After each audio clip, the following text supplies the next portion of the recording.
Mix 106.3's coverage of the Canberra Raiders in 2025 is all thanks to Jersey's Megastore, Harvey Norman, the Lighthouse Pub, Anchor Innovations, and Alexander Watson Insulation. Yeah, we're here at Siren Bar in Gangala, where there's a huge crowd making it down to Siren Bar Gangala Court. So if you heard that, that's the vibe down here. Bring your favourite Raiders ensemble too. We're having a Fashion to the Field, which we're judging at half-time, where you can win a great case of beer thanks to our friends at Benspoke, the local ACT stuff, which is great. Come be amongst this vibe. Sammy Rose, Adam Jansen. I'm excited. It's like grand final day in March. Yeah, so what do we win if we win today? 2 competition points? Two valuable competition points. They are very valuable. Got to start the season strong. I'm seeing some Raiders merch down here today that I've never seen before.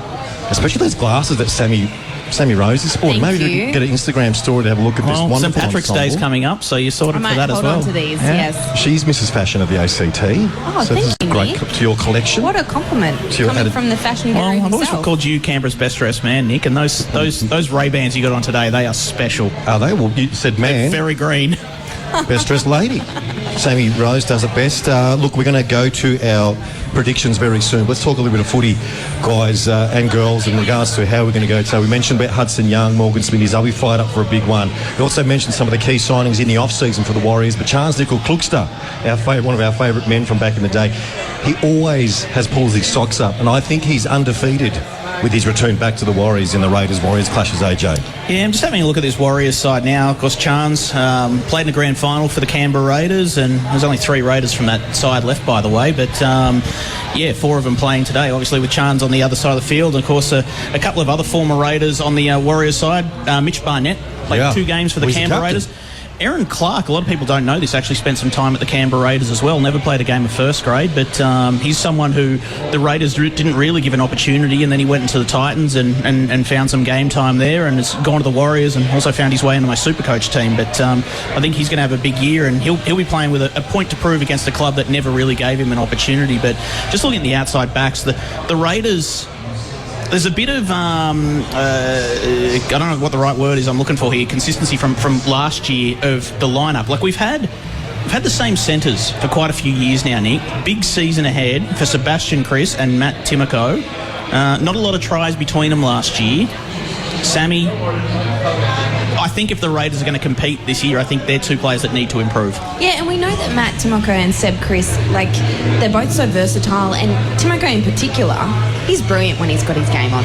We know that he can, especially in attack, he's the one that you watch the footy games for. He's one of those brilliant players, can pull it out of nowhere, in a few minutes, and he'll be scoring a try from one end of the field. And we need to see more of that from Timoko this season, I think. Matty Timoko was probably one of the best centres in 2023 at the end of the year. He finished off with a strong New Zealand Kiwis program in the international tests. Won our Player of the Year, didn't he? Won our Player of the Year. Raiders and Mix, very quiet. You're right there. Both our centres very quiet in 2024, but I think it's up to Jamal Fogarty. The great halves, they give those players some good ball. They find them opportunities. They set them up in great positions.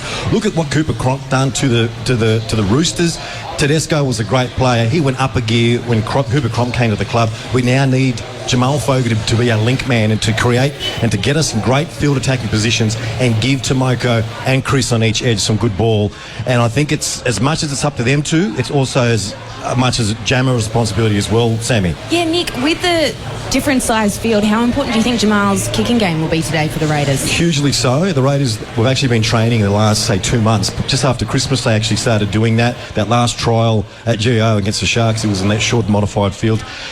We like to spread the ball wide with our pace, and that's what we've been selling this year. We've got X Factor on one side. Kyo Weeks he's the main source of our attack. He loves to run around wide around an edge.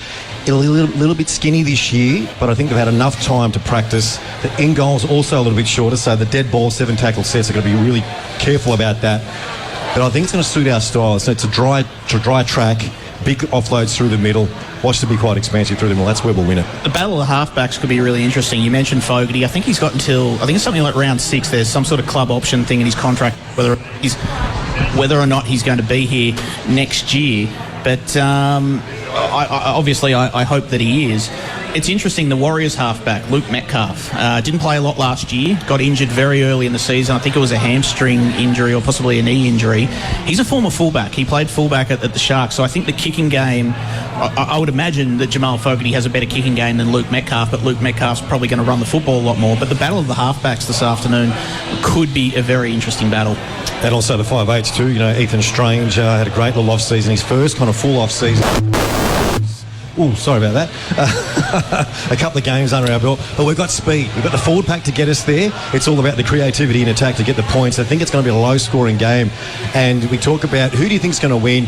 It's all about, at round one, it's all about your preparation. And the preparation for both teams have been a little disturbed being in Vegas. It's going to be who can prepare well. Ricky Stewart is a preparation geek/nerd. He'll have those guys ready to go. They're the club that got there the earliest out of the 4 Australian clubs. They got it out of the way. They went and saw the great likes of Vegas out of their system now, and they've been in lockdown mode setting up for this game since Monday, AJ. Well, of course, we're here at Siren Bar in Gungahlin. We're about to throw to Phil Small and Chris Colman for the call from Vegas, but before we do that, we need some bold predictions for the Lighthouse Pub. Sammy, ladies first. Thank you so much. Well, I thought in the pre-season trials, watching those games, Kyle Weeks, we've mentioned him a few times already, was quite a star for the Green Machine. So I'm going to go Kyle Weeks for a double. Took 1 week for Sammy to steal my bold prediction. All right, I'm going to go the same ticket though. Savilio Tamale for a double instead, after I was going to take Weeks. So Tamale for a double for me, and his Raiders debut. I'm going to go for Owen Paddy to score a try on debut. I'm actually going to do this. I'm going to go a double 9 box today. I'm going to go a try to the debutant, Owen Paddy, and a try to Tommy Starling. Okay. All right. So my 2-9 box. Well, we'll be back here at Siren Bar at half-time. Of course, the half-time break will be coming up much later on for Anchor Innovations. But from us here at Siren Bar right now, let's cross to Las Vegas. As it come join us anyway. And every time we do that, come in Chris Colman and Phil Small. Good Lord, someone's very, very loud there. Thank you very much. But yeah, great to be here. Phil and I are joined today by Steve Mascord to provide a little bit of in-depth analysis and so on as the game goes by. I'll probably just set you up there, haven't I, Steve? I'm so grateful that you guys invited me in here. It's obviously to do a little bit of sports casting from one of the most famous stadiums in the world is obviously an honour, but also the fact that you're the only box that got catering. So that was an added plus. We're the only one that actually read the menu and then put in our selection. So. Have you ever had a pizza as big as the tyre on a car before? I've never seen a bunch of print journos more jealous in their lives than when I took that giant slice of pizza out into the print media box. So thank you so much for inviting me to do the call, guys. And it's just been a fantastic week for rugby league. And the only negative you can think is, how do they top it? Yeah. Wigan are the best supported English club here. The Warriors, in terms of numbers, the other Warriors, the New Zealand Warriors, they're probably the best supported NRL club. They're everywhere. So here. what do? You can't have 5 games next year. I just don't know how they top this. I reckon we go to a weekend in Vegas next year. I reckon there'll be a couple of Super League games being talked about. I'd love to see full round in Vegas. Imagine if you saw the World Club Challenge played on this weekend.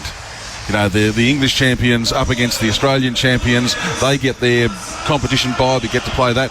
It'll be huge. We can talk about all that kind of stuff later. Have you got a bold prediction? I have a bold prediction, and let's get into the bold predictions for the Lighthouse Pub. I note that Kayo double has been taken, a Tamale double has been taken, Paddy and Starling to score. I'm going to go both the debutants to score for the Raiders this afternoon, Tamale and Paddy. Phil Smalls just looked at me with a dirty look. I suspect I've just stolen his prediction. Well, I was going to put Tamale in, but I'm actually going to go the other side now because everyone's tipping the debutant to score a try this afternoon. I'll actually go Xavier Savage to get across the stripe and Hudson Young. We can always rely on Hudson to get a 4-pointer early in the season. I think this afternoon might be it for him. Will it be off a Hudson Young grubber? That's the question. Well, perhaps. I can see. I mean, they've spoke widely about Hudson Young stepping out to have a big game. Ricky Stewart spoke yesterday about, the fact he's been able to train and coach angry this week because of what occurred earlier in the week, and he sort of put them on notice. So those conversations have taken place. So you would hope that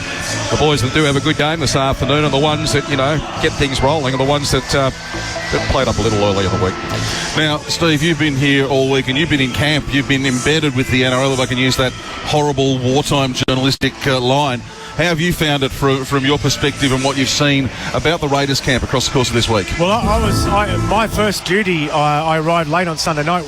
My wife and I drove from New York over the course of 6 days. And 8 o'clock Monday morning, I had to go to the Mea Culpa media conference over the road from Resorts World. That was the start of my week. So, and since then, I mean, I think it was smart. You got to put the two guys up. They're going to answer questions, and then the circus ends there, and you get on with the business of trying to win a football game. So, no, it's been an amazing week. I was here last year as well, and last year I was blown away. I think if you've been involved in rugby league for a long time, and maybe you looked at American sport with envy, and then to come and see us in this stadium, which I think cost $1 billion to make or something, it's humbling, And I spoke to Richard Agar, who's the assistant coach for the opposition in this game, and he was saying that the first thing that entered his mind when he arrived in town was he remembered his first training session as a 6-year-old.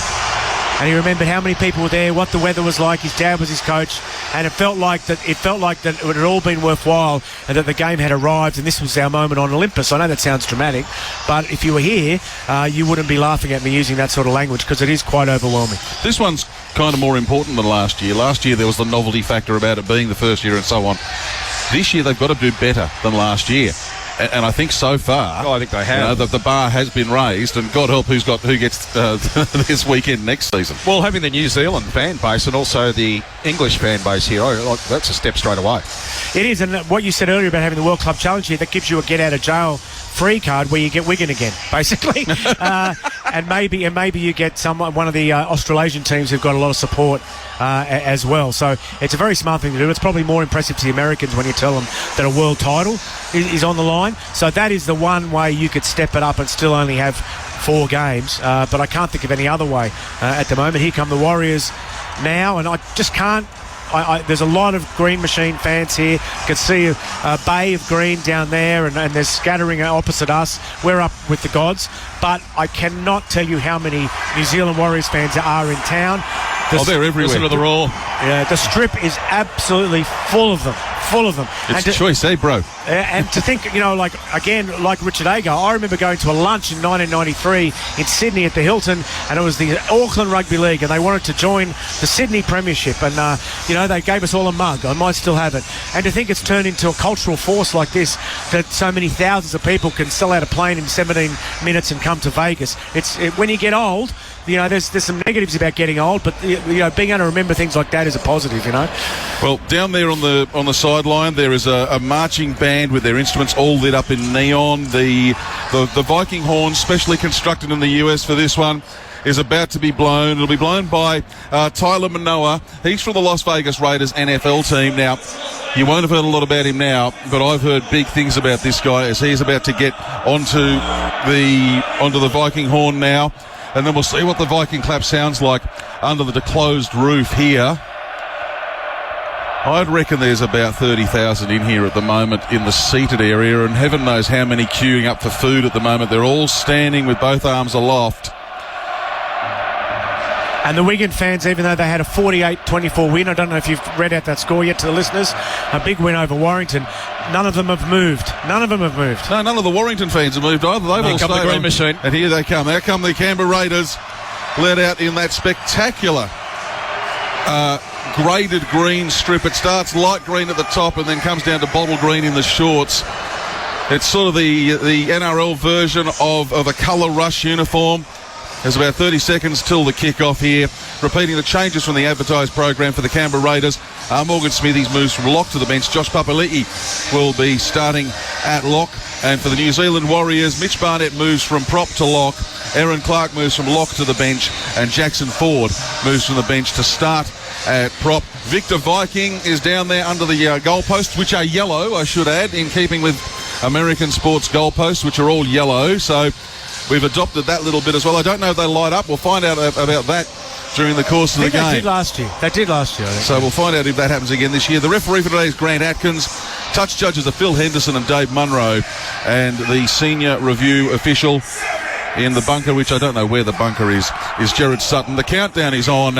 I'm Chris Colman. Next to me is Steve Mascord. And to get the NRL season started in Las Vegas, the one and only Phil Small. And then Pompey blows it downfield, and the Raiders with first touch of the football in 2025, offload to the right-hand side, and it's big Josh Papali'i who charged forward. He was taken there by 3 Warriors defenders. Away to the right-hand side, and again the Raiders hitting it up through their big men. 20 metres in from touch on the made grandstand side of the field. They swing it to the right-hand side. First touch of the afternoon there for Corey Horsburgh, wrestling with that Warriors defence. Tries to get up for a quick play the ball. Tommy Starling from dummy half gave it away to Papali'i. He drove the shoulder into the defence of the Warriors, almost out to the 40 before he was finally halted. Plays it slowly. Starling gave it away here. Tarpany with the football. Steps back off the right and back into Warriors traffic. About 5 metres short of halfway. And he takes play almost up to halfway as he plays the ball. The kick now from Fogarty. He blasts it downfield. The Warriors are back there. Over on the far side, it's taken here by Tuivasa-Sheck, and he charges out into the Canberra defensive line. Is wrapped up there by Papali'i with the assistance of Corey Horsburgh. Gets to his feet and plays it from dummy half. They work it away to the right-hand side here. The Warriors out towards the 30 they go. About 22 in from touch, and I think that might have been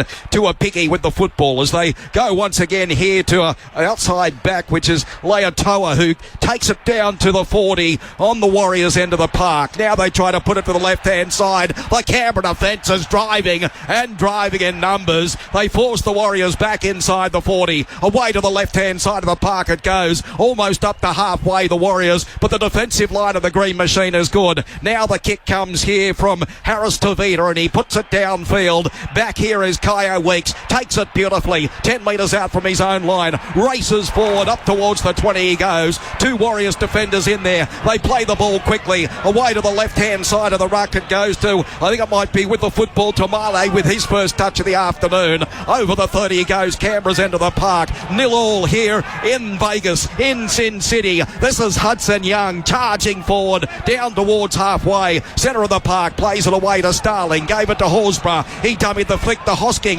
Now he puts it out the back. Oh, Hosking slipped over as he came there to the Warriors defensive line. Almost on halfway. Gets to his feet slowly. Plays it to Starling. To the left they come here, Canberra. It's Tarpany with the football. Puts the shoulder down and drives out into them. Now it's the last coming up here for the Green Machine. Tommy Starling from dummy half. Looking to the left-hand side. What's the referee calling down there? The ball's away here to Fogarty. Gets the kick in. It's up high. Underneath it is Charles Nicol-Kluxter. His first touch of the afternoon. Tried to spin away from the tackle there of Hudson Young and was claimed by 2 more Canberra defenders inside the 20. The Warriors with the football here at Allegiant Stadium. It is 0-0 after 3 minutes. Phil, this is a non-stop footy game. I think the Raiders got a 6 again call in there, but it is so loud here. The bells could hardly be heard down there on the field. Warriors on their own 30 now, bringing it back up through the middle of the park. And they'll be about 15 short of the halfway line, and that's on... we don't have a tackle count on the screen at the moment, so we'll just roll on with this. They go across to the left now, and in comes Fisher Harris in his debut for the New Zealand Warriors. Gets to just short of halfway. Coming across to the right. The kick will come from Metcalf. Across the field he goes. Waiting underneath it. We've got the Raiders waiting for it. Tamale under some pressure, but he gets there. Now he takes it up to the 20. Up past the 20, up to the 30. He's 20 in from touch now on the broadcast side of the ground. He'll play it just outside the 30. Into dummy half comes...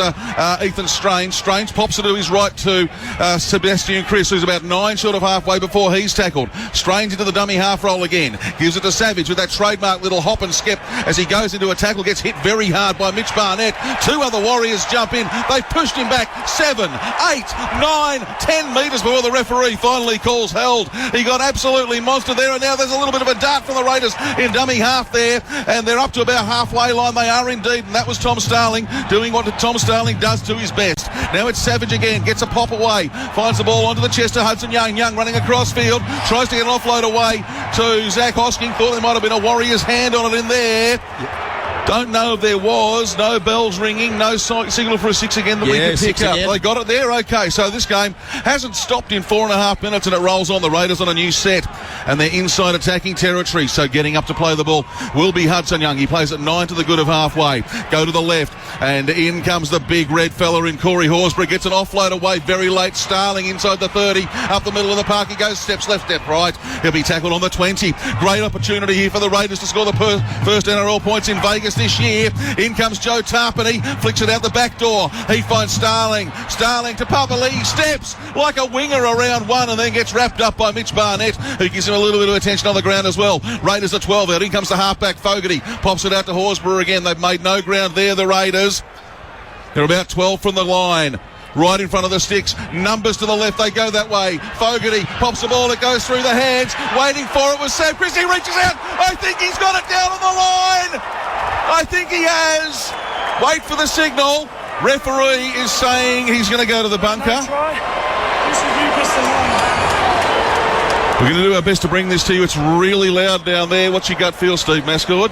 Yeah, the 24-year-old from the other Vegas, Vegas. The game so far has been played between the two 30-metre lines. A lot of big hits, no quarter asked or given, to use a hoary old cliche. And this is the first opportunity either side has had. And there is a blade of grass in it, a painted blade of grass in it. I think it's a try. I think some Steeden found some line. Yeah. Right there. That's a try. Possession and grounds the ball. Absolutely. Well, a wonderful play from Canberra. They had numbers out to the left-hand side. You could see we are very, very high up here at Allegiant Stadium, but you could actually see that the numbers were going to cause some issues. And there it goes. Try time, green machine. And on the Harvey Norman scoreboard, it is Canberra who has pinched the early break, 4 points to 0 with a kick to come. Now, this conversion is going to be taken from pretty close to the sideline. The plus here is the field isn't as wide as your standard rugby league field, but here comes the review here. Just a great bit of work by Seb Chris. The most impressive part to me is not the go-go gadget arms that's got the ball down. It was as he's received it. You'll see it just here. Watch this on the replay, Phil. Ball goes into his hands, and he throws a classic little dummy there, and it's just enough to throw Tuapiki off for a moment before he realises, hang on, the ball's coming back inside with the player. But it was too little, too late, and he's got it down with a blade of painted grass underneath it. He's beaten 4 defenders there. It's a great effort, but the head-on is not as friendly towards him as the other angles were, no. Doesn't matter. It'll say try in your article on NRL.com for sure. And let's see how the conversion attempt goes. So it'd be 8 metres in from touch, 22 out. It's actually yards, but I'm just going to stick with metres because I'm not that old. Fogarty with the attempt to get his first points for the season. Comes in, strikes it nicely. Straight over the black dot. Raiders 6, Warriors blot. After 6 minutes on the Harvey Norman scoreboard. Steve Mascord. Yeah, it's a great start for the Raiders. It was nip and tuck early. Some big hits in the middle, as I've already said. And then that little corridor down the left there, Sebastian Kress, he was able to navigate that, and there's a lot of defensive traffic there, and a really good start for Ricky Stewart after, as we've already said, a rough start to the week. Smalley, we're about to get the restart underway. Well, the restart's about to come from the Warriors, and play back underway as Poppy drives it down into Canberra territory, standing underneath it down here for the green machine. I think it might be Tamale who took it, gave it away to Papali'i, so just a reflection of what occurred from the kickoff originally, and he takes it up into that Warriors defensive line short of the 20. They go away to the right-hand side. This is Tarpany, who just put the hip and shoulder into the defence as he took it forward. Whistle in the background here. Now, the referee is getting him to go back to the mark inside the 20 to play the ball. So that half a metre is going to make all the difference in the world. Yeah, seems to. So they go away to the right-hand side now. Corey Horsburgh wrestles with the Warriors defensive line. Almost out to the 30 he goes before he's finally forced to the deck and plays it to Starling. Gave it away to Papali'i, and here's a penalty, I think, is it, for the green machine? No, it's a mistake, in fact. Well, it was an incorrect play the ball. Well, Corey's up on the ground. This is something we saw in the pre-season. Players not getting their foot on the ball when they play it. Corey Horsburgh, he's played that. He's played the ball. I think you have to, by the letter of the law, you've got to find your balance as well. You've got to be upright and not be falling over. I don't know whether he actually drags the ball back either. I think he sort of more stands on it than pushes the ball back. But yeah, that's Tiggy Touchwood stuff. Warriors with the ball on their 20. Great opportunity for them too as they go away to the right-hand side of Barnett, who charges forward 10 metres out right in front of the green machine uprights. He plays it to Egan. He looked to the right-hand side. It was a bit of a no-look pass, in fact. I think it might be Harris Tavita is inside the 10, just to the right-hand side of the uprights. Egan Egan gave it away. Barnett, he found support on the outside. Dancing with him is Metcalf. Some smart football there as he tried to duck under the Raiders defence, but nowhere to go. 8 metres away from the Green Machine try line. Warriors on the attack again. Barnett again with another touch. Charging forward. He's over the line. Can he get the football down? Held up by 3 defenders. Horsburgh was in there along with Hudson Young and also Tarpany. He was over the try line but just couldn't turn his body. So back out to the 10 they come here, the Warriors. Play the ball to Egan. Gave it away to the left-hand side. Through the hands they go here. Harris Tavita with the footy. He went to the left. The touch judge comes in here. I think he lost that. Well, he's lost the football, so a let-off for the Green Machine as they come back out with it and charging forward, back out over the 10 they go. 20 in from touch, far side of the ground. Harvey Norman scoreboard says 6 points to 0, the Green Machine, and it's Canberra with the footy, wrestling with the Warriors defence. Well, it was a pass there, an attempt from Xavier Savage that shouldn't have been made. He threw it at his support, and the ball has just rebounded straight off the chest back into the Warriors. So this will be a wonderful opportunity here for the Warriors once again. And just looking at it on the replay, it was Strange, I think, who was standing there ready to accept the ball, but the pass wasn't a good one, and it was, well, a little bit rushed. Steve Mascord. They used to say in the old days, only pass to a fellow who's in a better position than you. Strange was in a deeply inferior position. He was surrounded by defenders. He wasn't going to go anywhere. Should have held on to it. Probably a little bit about the guy who's getting the ball being ready to get the ball too. Well, it's given the Warriors a great chance. They go to the right-hand side and they take it inside the 20 here. Canberra's end of the park. With it there is Tuapiki, who gets up and plays it. Gave it away there, or he played it to Nickel Kluckster, and now they go through the hands again. The Warriors looking dangerous. Pompey with the ball. He's seen a little bit of an opening, but Canberra have closed it up. About 3 metres, make it 4 metres out from the Green Machine try line. A big pass to the right-hand side to Harris Tavita. Gave it to Barnett. He found support on the outside. The Warriors get their machine going. Nuakore tries to duck away here from Hudson Young, and big Josh Papali'i about 12 metres away from the Canberra try line. Barnett, he's been involved in everything. A little short pass. It was a smart one too to Fisher Harris, but it was well read there by Fogarty. The tackle made. Now they go to the left-hand side here, the Warriors. They had numbers over there, but Capewell has come back in field, and a knock on here from the Warriors. So again, an opportunity goes amiss. They've butchered that. They had a 3-on-2 overlap there. They were in for all money down the outside. Capewell coming back inside, losing the ball on the tackle. That's secondary there. They messed that up anyway.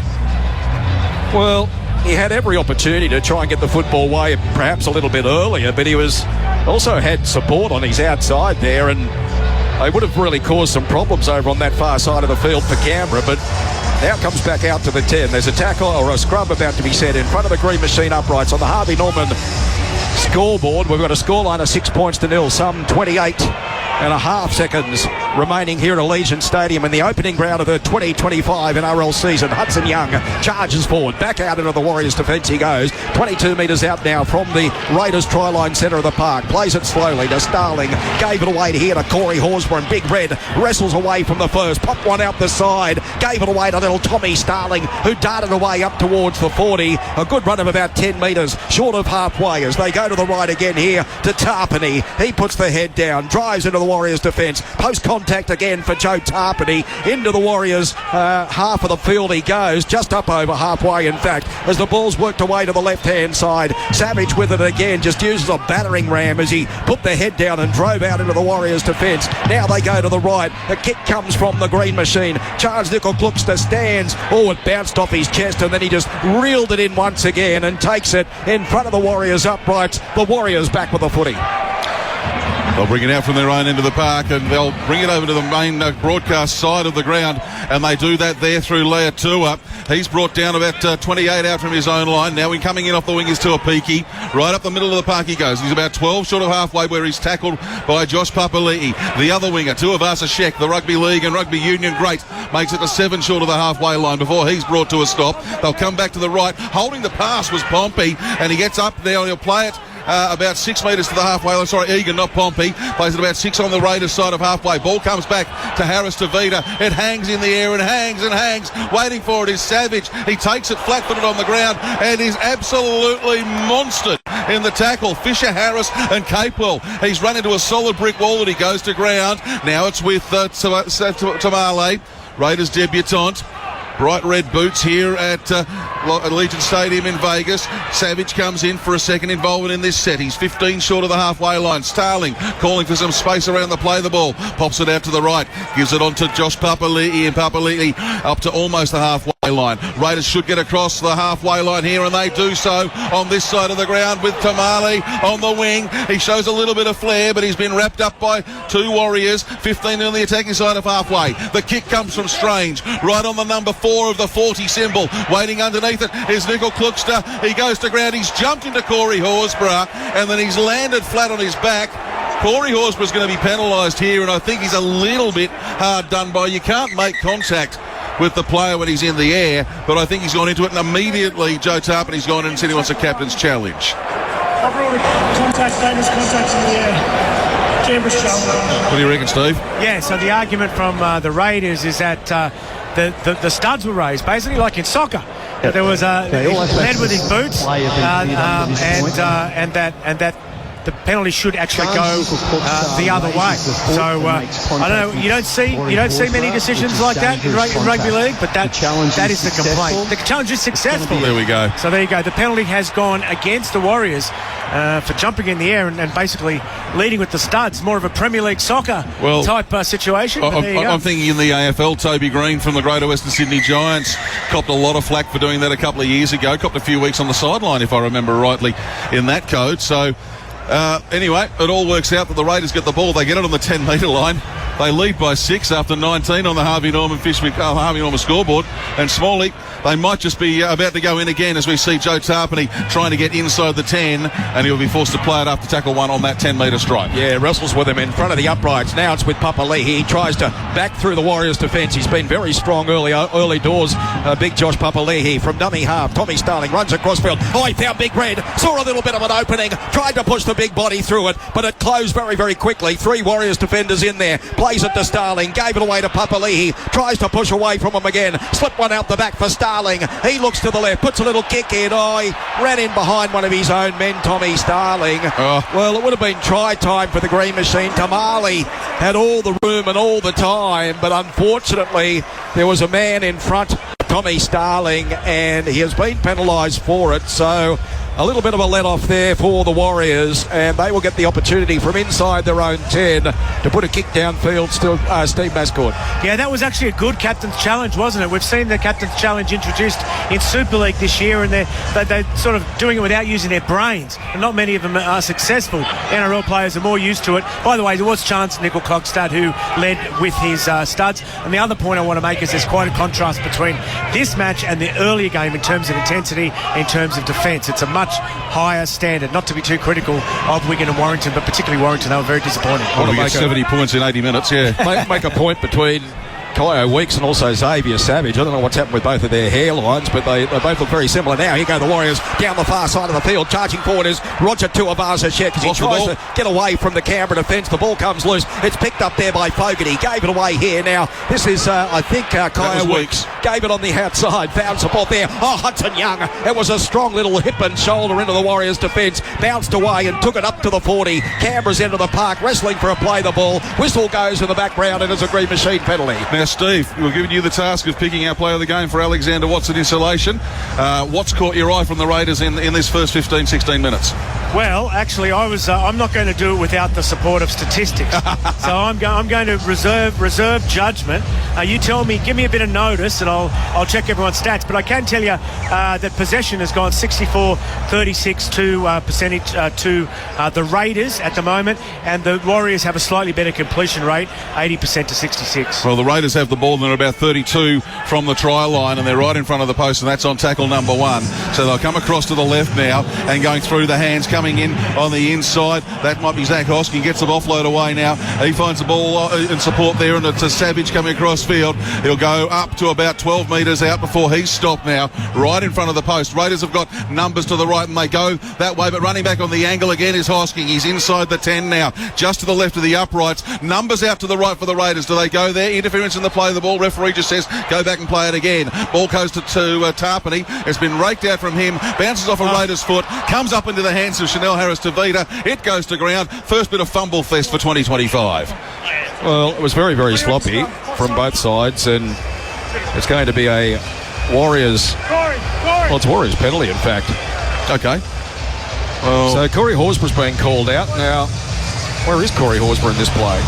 nowhere there. Nowhere to be seen. He just comes into the edge of shot there, so maybe he's run into someone off the ball. Maybe we'll see it on a wider shot on a replay. He has been one of the better players so far. I know you asked me 2 minutes ago to give you a name. Well, they're setting a scrum. It's gone back for a scrum, so... The referee's going to by the Raiders. Yeah, that's fair call. Yeah, pack them down in front of the Warriors uprights. The ball comes out the Warriors' way and they carry it forward, and Canberra forced to do a little bit of, defensive work through, I think it was Hudson Young, inside the Warriors 20. Now they get out to the 30 here, the Warriors, and a good carry too of about 10 metres by Barnett. He gets up and plays it to Wigan, gave it away to Fisher Harris, charges forward, straight into Fogarty and also Big Red, and he's also wrestled and worked across there by Matty Tomoko. Away to the right-hand side, and Ford puts the head down and drives into Raiders territory. Up over halfway he goes, centre of the park at Allegiant Stadium in Las Vegas. They work it to the right-hand side here, the Warriors, and again another good run coming here from Nuakore. He tried to back through the Corey Horsburgh tackle, but nowhere to go as it comes down to Metcalf. He puts the kick in, far side of the field. Up goes Savage, juggles the football, comes down with it nicely, tries to get away from that Warriors defence, but there were 1, 2, 3 defenders in there, and they just managed to contain him on the Canberra 20. To the left-hand side of the ruck to Hosking. He charges forward. Up into the Warriors defence he goes, takes it out towards the 30, Canberra's end of the park, plays it centre field. To the left they come here. Tomoko, a hit and spin. Well, it was Tamale, in fact. Nice work from him. Has looked pretty sharp early doors. Out to the 40 he goes. Plays it away here to Starling. Gave it to Hosking. Puts the head down. Driving forward is Zach Hosking as he carries, well, it was Morgan Smithies, in fact, who takes it outside the half and into Warriors territory. They work it back to the right-hand side. Tarpany with the ball. Slipped it out the back for Starling. They're standing around looking at him as it goes to Horsburgh. He tries to get some forward momentum going inside the Warriors 30 or 40 I should say, almost down to the 30. Plays it to Starling, short side play, comes down to Hudson Young, a run around, Strange gave it to Marley, puts a little kick in, rebounded on Pluxter. The line was open there for Sebastian Chris. He had a second dig at the footy, it came loose. It was almost a Green Machine try. This is dazzling footy from the Raiders. I mean, they look so sharp in attack for round one. It's not funny. Now, obviously, that wasn't finished off, but that was just luck. That was a ball being knocked out by a defender. But Ricky Stewart, when Ricky played, the game was played at half this pace. It's absolutely remarkable, and as I said, a fair contrast to the first game and a fair contrast to some Raiders performances in recent years. I'd be very, very happy if I was a Raiders fan up to we were quarter way through this game. Well, Canberra have an amazing stat for first games of the season. I think they've won some 5 out of 6 or something. 5 of the last 7 since we started doing they do hit the ground running. It's just a little bit later on when they start to get wobbly. Well, the Raiders are defending now and getting up to play the ball for the Warriors was Capewell, played it inside his own 30. Big dumping tackle comes there from Horsburgh and also Tarpany on James Fisher-Harris right on the 30. So the Warriors not making easy meterage up the middle of the ground. They're on tackle 3, I think. They're about 9 short of the halfway line. That looks like Ford might have come on. Now a little bit of a ball back on the inside from Wade Egan. He finds support there from Charlie Nickel-Kluckster. He's 5 on the attacking side of halfway. Got up grabbing at his arm, did Nickel-Kluckster. Harris Tavita sends the bomb down. Waiting underneath it there was Kyo Weeks. He was waiting, and he finally does take the ball on the painted number 10 over in the far corner of Allegiant Stadium from where we're broadcasting from. Now it's Matty Timoko's turn. Gets a few metres up under his belt and gets up to about the 20 before he's brought to a stop. They'll come across to the left with the Raiders. 2 passes, waiting to see if they can get it any further around, and they'll be up to about the 20 metre line. That ball's come out of the hands of Sav Tamale as he's gone to the ground, but I think it's been ruled as a strip there. There were certainly 3 Warriors in the tackle. Referee Grant Atkins agrees. Raiders are going to get the touch finder here on the 30, so they should, on this smaller ground, be able to get a good starting point for a set of 6 here on the attacking side of halfway. with it being a very, we're very still out there because we're under a roof. The goal kickers, there wasn't a goal missed in the first game, I don't think. The goal kickers are absolutely loving it, and the tactical kickers can be more accurate than they normally can because there's no atmospheric intervention at all. Well, the Raiders have got the ball off the restart, and it was Seb Chris who took it to about 25 out from the line. Now they're working it across into the middle of the park. Looks like Hosking. He's a million miles from us here. They're like ants down there on the field, but he's tackled right on the 20-metre line. They'll come further across the field now. Fogarty has it, looks on his inside, had Tarpany there, didn't get the offload away, gets pushed back a couple in the tackle. That's tackle 3. They're 13 from the line, this Raiders side, who seem to have been attacking for an age. Through the hands they go. Is that Smithies who's come on the field now? It is. Before, He's about 4 metres from the line here. He's crawled a couple in the tackle. They go to the right. It's with Horsburgh. Fogarty finds Timoko, looks to offload, finds Kyo Weeks. He's hopping and hopping, gets out of the tackle, comes back across the field, up inside the 10, hit hard by Aaron Clark. He's 9 from the line. Last tackle. What have the Raiders got here by way of Green Machine magic? They go across the field. It's with Ethan Strange. He goes for the fend. He goes for the double fend. He tries to take 3 across the line like Steve Jackson did back in 1989, but he doesn't quite have the size or the strength.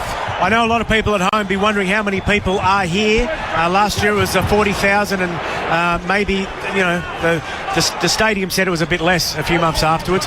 But it looks like there is getting close to 50 in here now, I would say.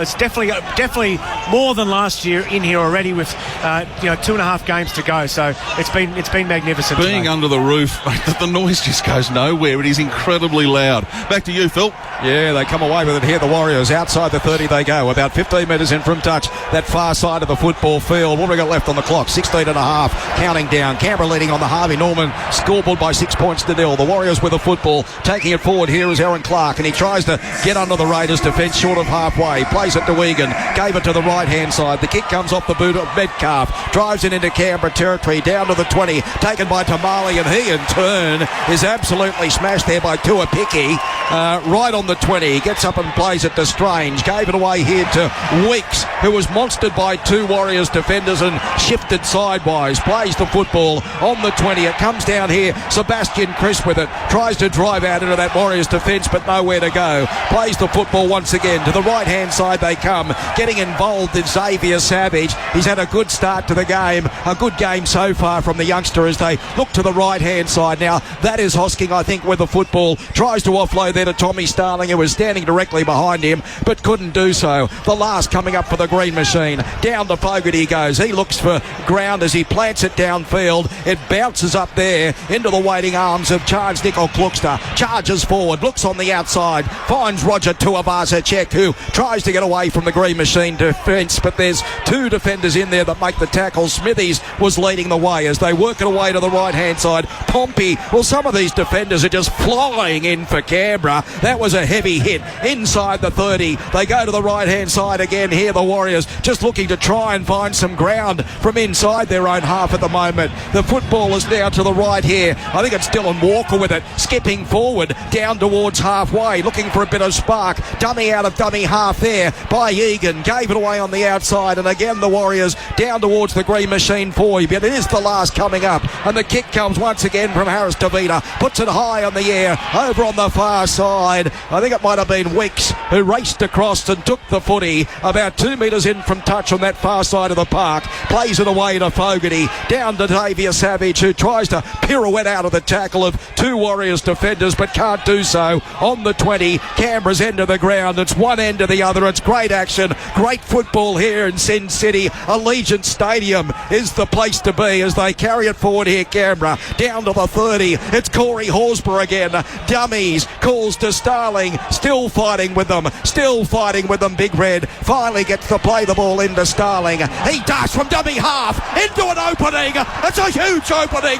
Kluxter to beat. He tries to get away. It's a one-handed tap. He scooped it off the ground and away goes Starling.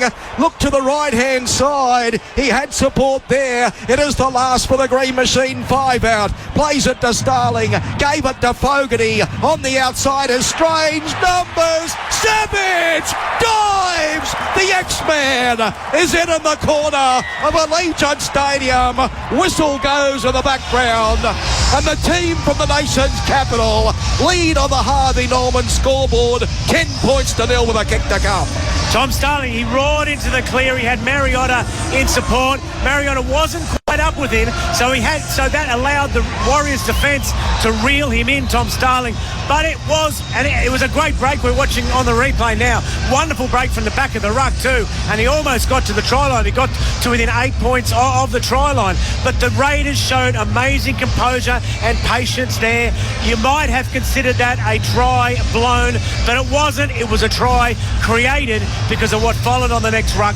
Quick hands to the right and a spectacular put down by another wingman in that corner. We're going to see some great tries in all four corners this evening, because the wingers today are amazing athletes, and this man is no less than that. What a try. That little run from Tom Starling, that would have to be about the best playing from a Raiders perspective for the first half, Steve, so far? Yeah, I would say, well, I don't know by the rules of your prize. No, whatever feels good to you. Yes, but I thought Sebastian Crisp, he beat four guys, almost not quite a standing start, but certainly, he wasn't entitled to score that try. So that's up there. But that was a great break from Starling, and that's what you want from hooker. That's a world-class hooker, that break.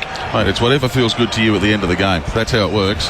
Well, that try, I'm sure, feels good to your listeners. Most of them. You might have a few Warriors fans in the ACT, have you? Oh, there's probably a few. But, we should say good day to everyone listening via your rugbyleague.com service as well. Rugbyleague.com, yeah, I'll be checking at half-time how that's going. We'll talk about that when we get a chance. But here's a conversion from him 6 inches in from the sideline.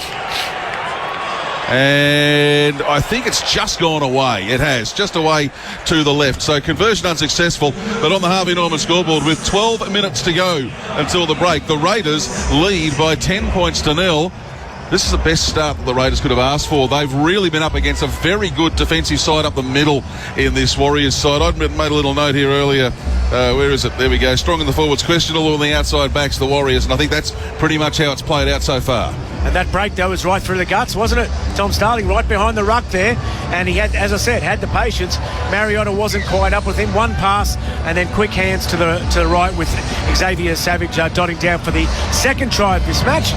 10-0 Canberra over the Warriors. Oh, the restart comes and the ball goes onto the chest of Tamale, and Tamale gives it across now to Adam Mariota, whose hairstyle is almost identical to that of Josh Papali'i's, and his boots are also the same. So if they're out there side by side, that's going to be a nightmare for us later on this afternoon. Now it's with Corey Horsburgh on tackle 2, looking to get an offload away, but there are 3 Warriors players surrounding him, and he's brought to ground 22 out from his own line. Starling goes to his right, gives the ball to Smithies, and Smithies makes it to the 30.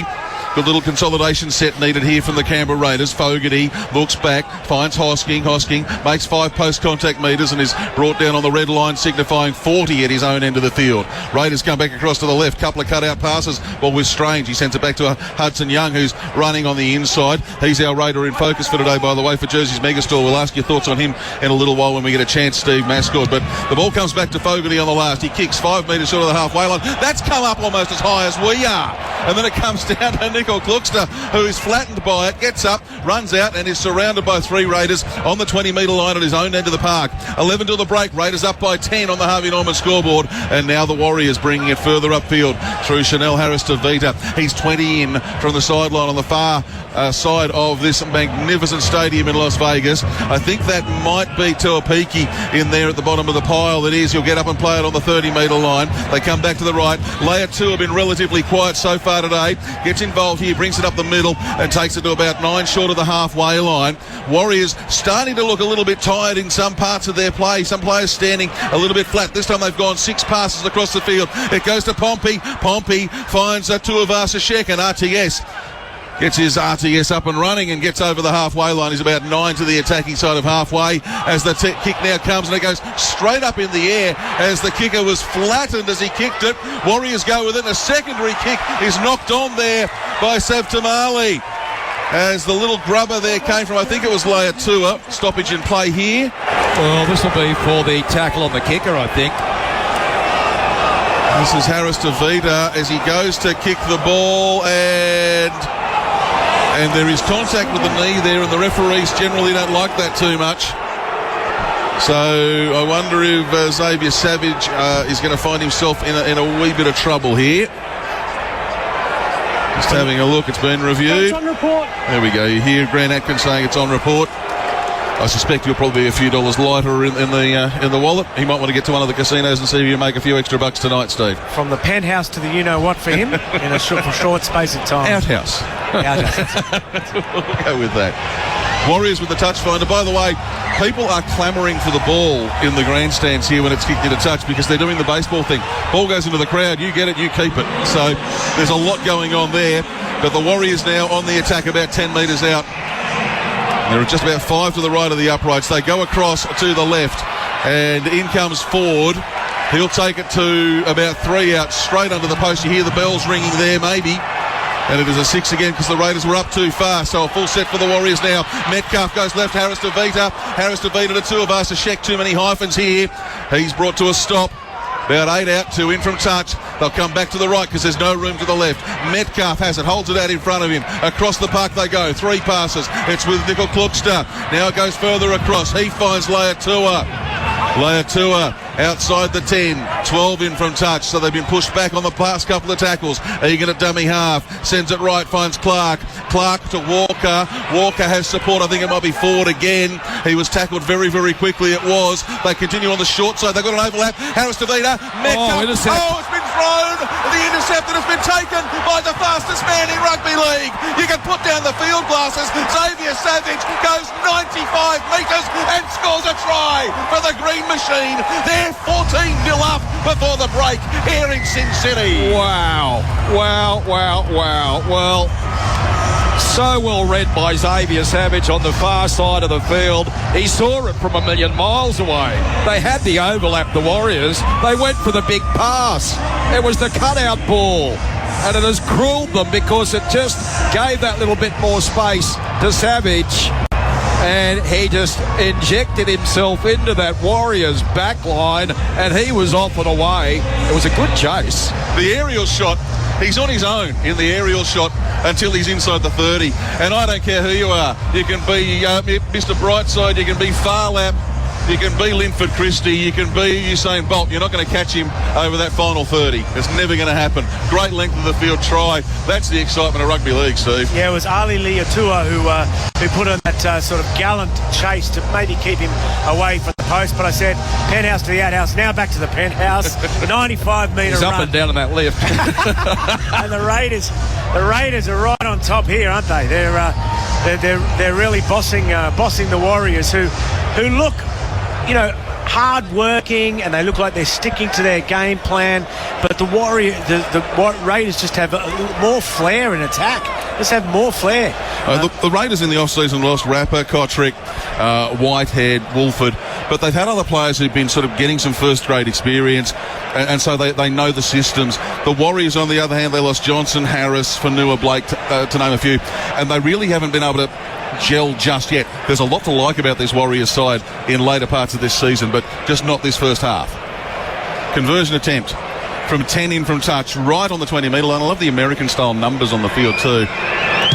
It's a cross between Australian and American sport. It goes between the yellow painted uprights off the boot of Jamal Fogarty. He gets another 2 points. And on the Harvey Norman scoreboard with 7 minutes remaining to the break, it is the Raiders 16, New Zealand 0. You are listening to Raiders on Mix with myself, Chris Colman, that man Phil Small, this bloke Steve Mascord, and sitting back at Siren Bar, probably enjoying something with some bubbles on top of it, is the rest of the crew who didn't make the trip. So to Sammy and to Nick and to AJ, we miss you guys, but gee, we're loving the footy here. And the pizza was good, guys. That's what you miss. There might be a piece back that we can bring back for you. I know Customs would let us take that in. Yeah, stick it in your back pocket.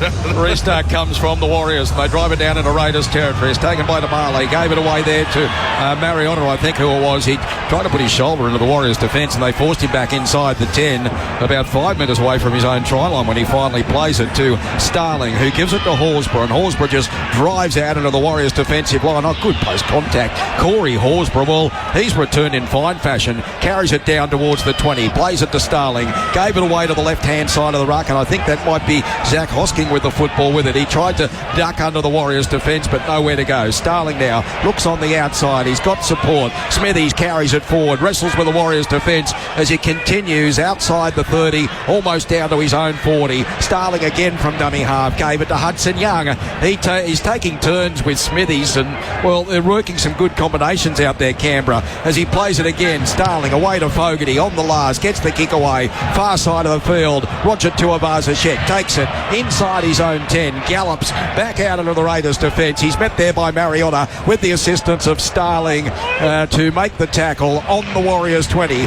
Canberra leading here at Allegiant Stadium, 16 points to 0, 5.5 remaining on the Harvey Norman scoreboard as they go to the left-hand side of the ruck again. Here the Warriors. Charles Nickel-Kluxter slips one out the back, found support here in Walker, gave it away on the outside and found Pompey, but he was smothered by two defenders from Canberra short of halfway. He plays it to Egan, who looks on the right-hand side, nowhere to go. Inside the 20, a kick comes from the Warriors down towards the corner, bouncing, and it's finally taken here by Weeks, who charges up into the Warriors' defence. They tried to reap the ball away from him, and then he made a bit of a rush play the ball, but Strange was there to accept it as they get it here to Matty Tomoko, who gets the pass away out the back. It's been knocked by several hands, and, well, in an offside position there, Canberra. So the Warriors, with some 4.5 remaining in the first half, will get an opportunity here.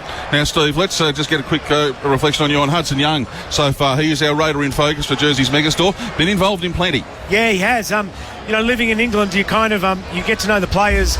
It's like when you're not covering the game anymore, I recognise only the players from 5 or 6 years ago by their faces. Yep. You know what I mean? And the rest of the guys I recognise by the way they play, and I recognise the way Hudson Young plays. He's obviously very, very tough, very skillful. He's played for Australia now, and the forwards have really, I don't want to use that cliche set of platform, but it's the best way to describe what they've done for what else has happened, and he's been right at the forefront of that. Warriors on the second tackle of their attacking set, and they're just inside the 10 now off that restart. They'll come back across to the right, and it goes through Walker. Walker has support. CNK stands in the tackle, spins through 180 degrees, looks to offload, finds Walker again. Walker to his left has CHT, and it's Harris Tavita who gets to the 10-metre line. That was a very long third tackle, but finally it's called by the referee. They come back to the short side again through Walker, who's been very, very busy since he came on for the Warriors. 5 out, 15 in for a touch, far corner of the park. Aaron Clark looks for someone to pass to. There's no one there, so he tries to go himself. He tries to reach out.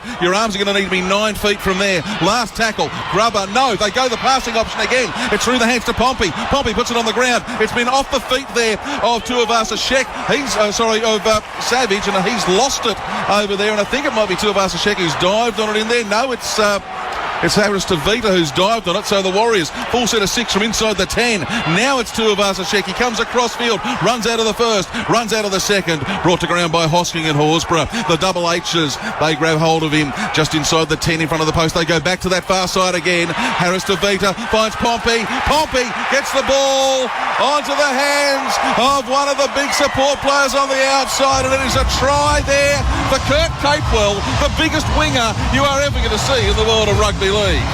What a great effort. He got, I think it was Pompey who got behind the Raiders defensive line. He poked his nose behind the Raiders defensive line on that left side. It was 3-on-3, and that's where the try was created. There was a missed tackle there from, it might have been Savage. Pompey got in behind him, and then it was a pretty straightforward offload, although I probably couldn't do it, for Kurt Capewell to dot down for the first Warriors try this afternoon. I think Savage might have been thinking about another 95-metre try. He was getting in that position there. I think the Warriors just worked it out, but Canberra rushing up in defence, they come up very, very quickly and also in. So if they're coming up and in quickly, there's always going to be an opportunity for an intercept if you're passing a long ball. But on that occasion, the Warriors held the ball as they poked the head through. Then there was the extra man on the outside. Is it a case of penthouse, outhouse, penthouse, outhouse again? Well, we're talking about the lifts. He's obviously got stuck in the express one, going up and down, up and down. He's going to break the button. Just out our window, there's the big pyramid-shaped casino there. There are lifts in that thing, and they go on the 60-degree angle as you go up and down in there. And if you've had a few, You will go up and down and up and down. Hard enough sitting up here. So someone told you you'd had a few. I get vertigo. Yes. I've not been inside there, but yeah, there's been a few people who've had a few this week. Okay, here comes the conversion attempt from Luke Metcalf. He's 3 in from touch, just outside the 20, sends it off to the right. There's no breeze. That's not going to do anything other than go straight to the right-hand side of the uprights. Kick is unsuccessful. We have 88 seconds left until the half. And on the Harvey Norman scoreboard, it is the Raiders 16, the Warriors 4. The Warriors really needed that try just before the break. Well, somewhat disappointing for the Green Machine, because they have really been the dominant side in this first half. They've played some wonderful football, some good passing game, great running, and they've really looked a better team. And for the Warriors to go in just short of half-time, we do see this from Canberra on numerous occasions. We saw it a lot last year. They were the worst in the comp from memory. The try just before half-time, and then the try just after half-time. So let's hope that's not the case here this afternoon, as the kickoff comes for the Green Machine and they plant it down deep into the end goal area. It's taken back there by Chance Nickel-Crooks for some heavy body contact. And the ball's been wrestled away. It's Hudson Young with the football. Canberra will get one more opportunity. Inside the 10 they go. He tries to play the football, finally does so. Sebastian Chris gave it away to Strange. Fogarty, he juggled it and spelt it. Now they try to shoot it to the left-hand side, and they've butchered a 5-man overlap. That was very, very average football. There's no other way of describing that, I think. Well, there is, but not on a family show. Yeah, well, it is the last 60 seconds of the half, I think, so I think the players want to get in the sheds. There's quite a big disparity in all run meters, 919 to the Raiders compared to 663 for the Warriors, but it was an even bigger gap just 5 minutes ago. So the Warriors are really kind of catching up on some of these stats. Average set distance 45, almost 46 metres against 39 for the Warriors. Yeah, I noticed the post-contact metres for the Raiders. That's always one of the most valuable stats in my mind, and the Raiders well up there by more than 50 metres at this stage too. So we've got 30 seconds to go. The Warriors have got the ball. They're deep in their own half. They'll throw it around with Gay Abanon and give it half a chance here. So let's see what they do. They spin it across the park. That's 4 passes, and it winds up with Halasima. And he'll get up. No, that's not Halasima. It's a Niokore, rather. He goes back to his left, and now bringing it forward is Aaron Clark. So he's trying to get an offload away. He did well just to hang on to the ball there. Thought he might have lost it, but he's held on to it. That's on tackle 4. They cross the halfway line, and now it comes back to Walker. Walker runs behind his own man, puts a grubber kick in. There's Raiders everywhere to cover it. Coming in to dive on the ball is Xavier Savage. He grounds it. He waits to be tackled. And we are at the break. It is 16 points to 4 here at Las Vegas. Very quickly, some very, very quick thoughts from me on the first half. Phil Small and Steve Mascord. From my point of view, it's a very positive first half for the Raiders. The people who follow the Green Machine, who are listening, they should be pleased with the way this is going. It's a very high standard game. The Raiders look very, very sharp in attack. And as I said, it was a bit of a rocks or diamonds play with Xavier Savage going for an intercept that led to the Warriors scoring their only try. So I think it's steady as she goes for the Raiders. Ditto, and some great atmosphere to boot. This is an unbelievably exciting occasion in Canberra Raiders. Adam Jansen back there at Siren Bar said in the pre-game show that it's probably the biggest game for the Raiders since the 2019 Grand Final. I've seen just about every game they've played since then. I'm inclined to agree, but let's get back to the crew at Siren as we get into the halftime break for Anchor Innovations. Thank you, Chris Colman. Of course, we're coming to you live here from Siren Bar, and of course it is live sport and Colby's on tap. The fun starts at Siren Bar and going on that Harvey Norman Fishwick scoreboard. To reiterate, it's the Raiders 16 leading the Warriors 4. An outstanding first half of football. We'll have the halftime wrap thanks to our friends at Anchor Innovations, Canberra's entry system specialist, providing solutions, not problems. AnchorInnovations.com.au. Back after this. This was Raiders on Mix. Mix 106.3's coverage of the Canberra Raiders in 2025 is all thanks to Jersey's Megastore, Harvey Norman, the Lighthouse Pub, Anchor Innovations, and Alexander Watson Insulation. Macca's new McSmart meal. Get a cheeseburger, small fries and soft drink, and your choice of side for just $6.95. Perfect for cheeseburger buffs, nug enthusiasts, Sunday stands, or chicken and cheese fiends. Available every day from 10:30am to midnight at participating restaurants. Excludes McDelivery. Get the new Samsung Galaxy S25 Ultra at Telstra with the latest Galaxy AI. Create, have fun, and feel smarter together with Australia's best mobile network.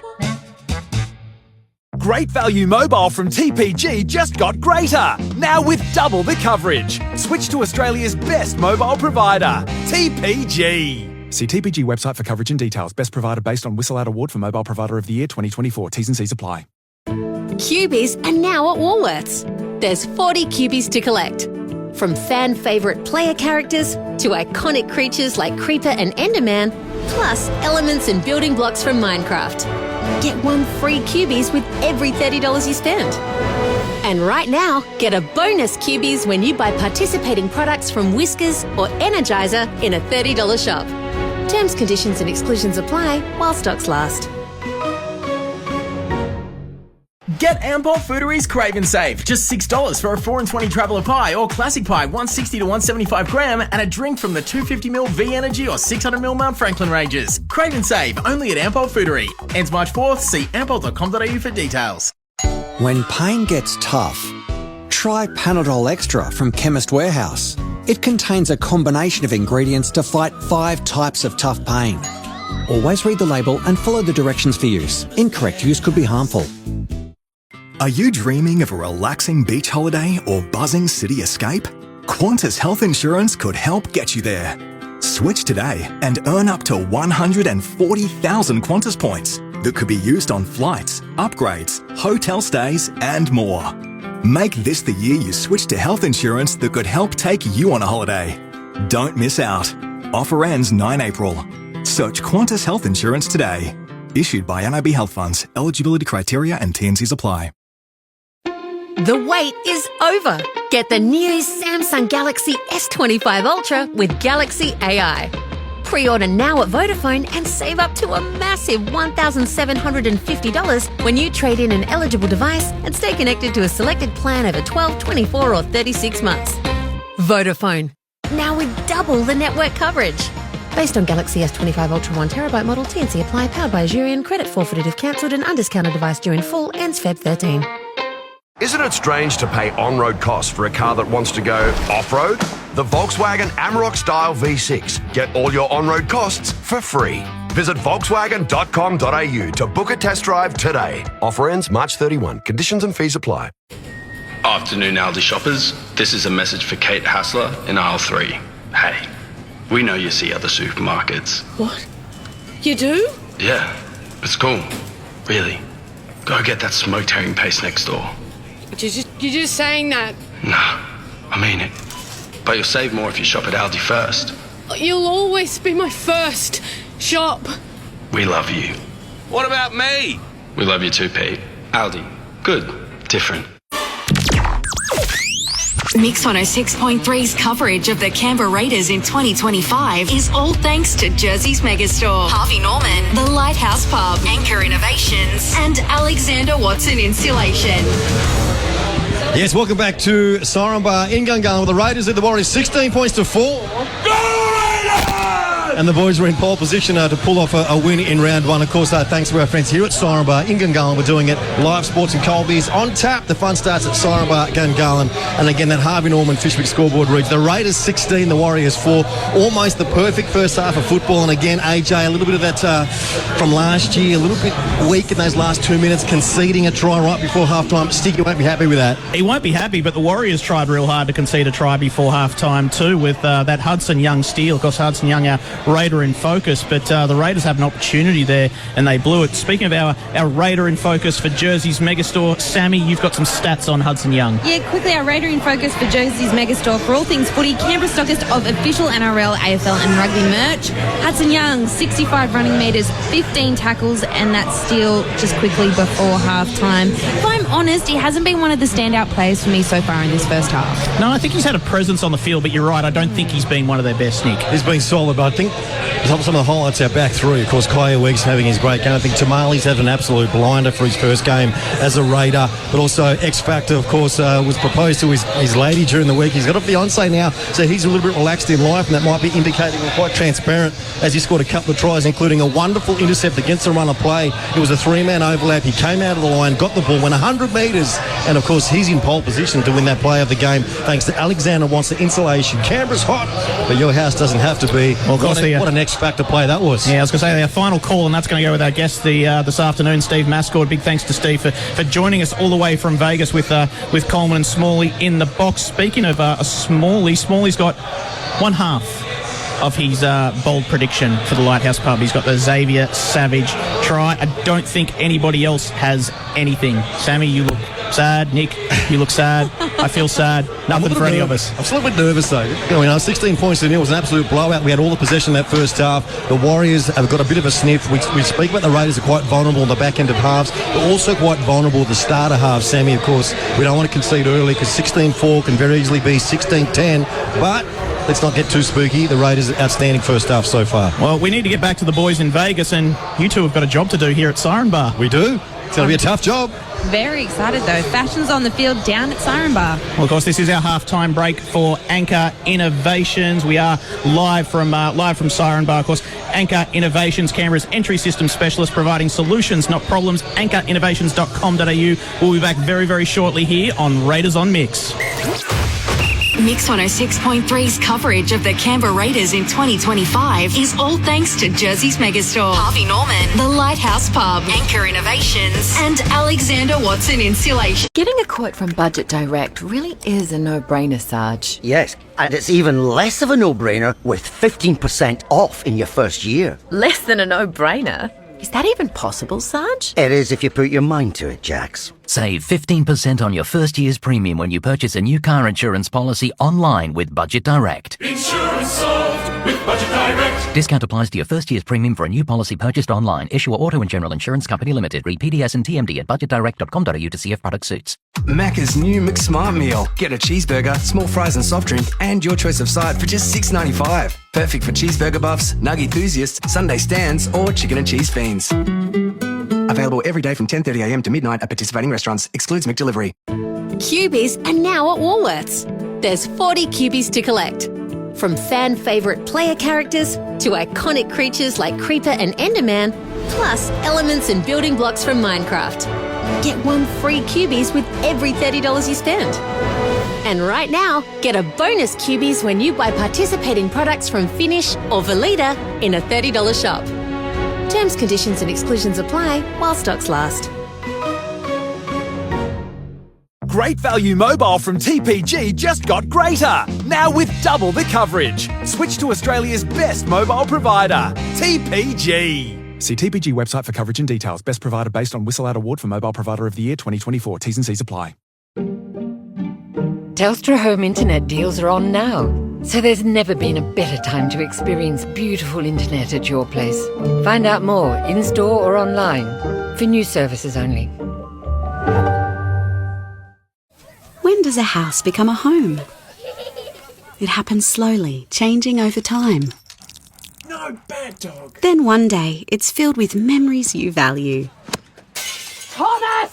At St. George, we'll help you bring home some real value. Our home loan package comes with an exclusive discounted interest rate, no establishment monthly or annual credit card fees, plus rewards and benefits. The St. George Home Loan Package. Value lives here. T's and C's, eligibility and credit criteria, fees, charges and $395 annual package fee apply.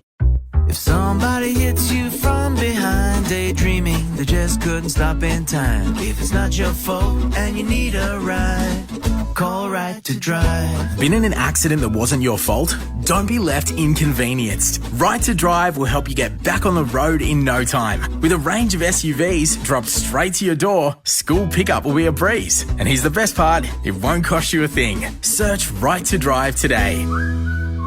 T's and C's apply.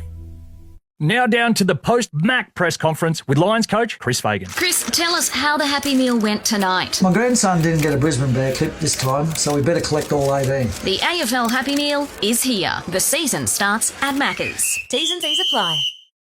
At Coles, you can stock up right now for Pancake Day. With half-price White Wings Original Pancake Shake Mix. 350 grams, now just $2. Shop in store or online for Pancake Day at Coles. Offer ends Tuesday.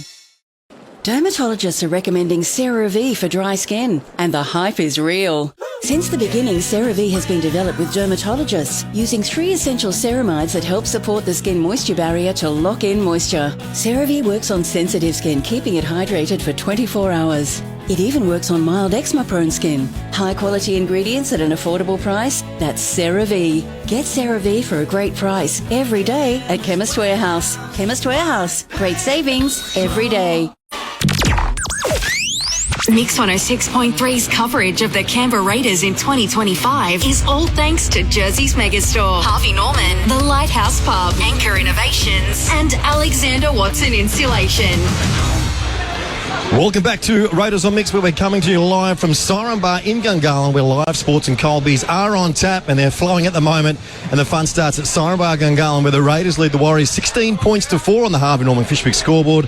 And, of course, our halftime wrap, thanks to our friends at Anchor Innovations, Canberra's entry system specialist, providing solutions, not problems. Go to anchorinnovations.com.au and tell them the Raiders on Mix crew sent you. 16 points to 4, a fun-filled first half. Also a fun-filled first half here at Siren Bar. Come and join us for the second half. We'll be here all the way through till full time. But right now, let's cross back to Allegiant Stadium in Vegas. Chris Colman, Phil Small and Steve Mascord, over to you.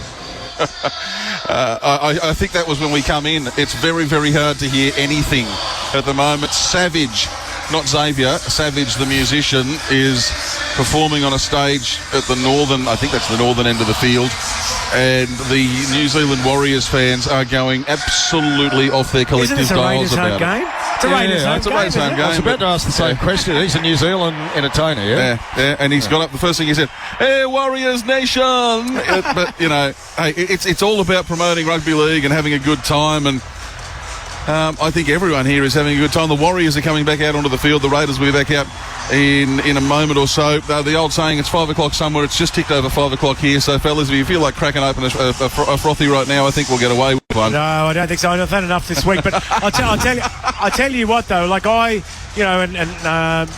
Smalley will remember too. But you know, I remember going to the Raiders' second or third game, and I remember catching the bus that stopped down at Colman when you'd follow your team down there, and to stand in Fremont Street on Thursday night and hear this song, which is now playing, was absolutely surreal, you know, and to think the people who create these clubs and, you know, when they, as I said, they get maybe their first training session, even if they're a bit professional club joining New South Wales Rugby League, you know, the first Raiders team was patched together from Queensland and the Bush, and to see, you know, them playing at Allegiant Stadium in Las Vegas, and to see the emblem projected on that kind of roof structure and people ziplining along, and hear the green machine in the background, you just never ever thought you would see it in your lifetime. So I'm sure everyone who's over here has had a great time, and if people at home are going, I follow the Raiders, they've already gone, come next year. It doesn't matter who's playing. It's great fun. There's lots of neutrals here.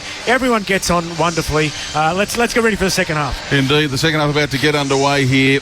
Just imagine Les Gock when he was doing those hush gigs at high schools back in the 1970s. He never would have dreamed of a composition of his getting this kind of reception. 16-4 the score. The Raiders are about to kick off. The Warriors will get first possession of the ball in the second half, and they are running to the left-hand speaker on your radio. It's probably the easiest way to describe it, really.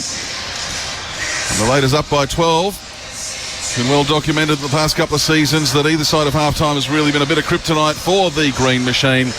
We'll find out whether that continues to be the case or not in the next few minutes. Oh, we've got a proposal just happening in the crowd.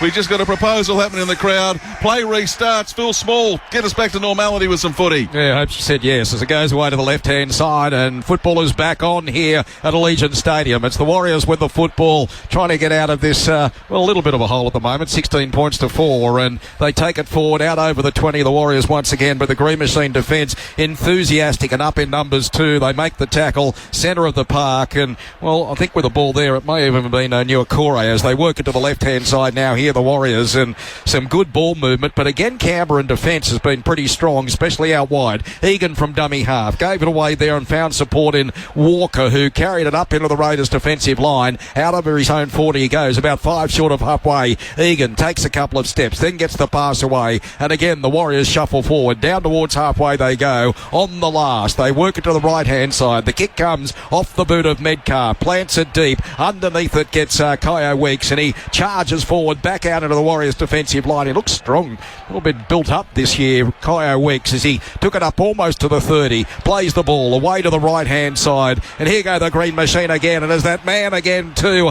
up and down on the left, Xavier Savage, short of halfway, he plays it to Fogarty, gave it away on the outside, they charge into Warriors territory, carrying it forward here is Morgan Smithies, down to the 40 he goes for the Green Machine, and is finally forced to the ground about 20 in that far side of the park. Hudson Young with the football, he kicks it forward and up into the Warriors defence he goes, almost lost the ball too backwards, but he manages to hang on to it, rolls over now and plays it. Again Canberra, they look to the left, it's Big Red, gave it away here to Smithies, he in turn gave it to Ethan Strange, fancy footwork, ducks under one, slippery character, tries to get away from another, inside the 20 goes Strange, in front of the Warriors uprights, Canberra setting themselves both sides, Starling from dummy half, gave it to Fogarty, little bit of an opening there, I think it was for maybe Hosking as he tried to poke the head through inside the 10, goes to ground with a footy and the Warriors come up with it and they'll get the opportunity from inside their own 20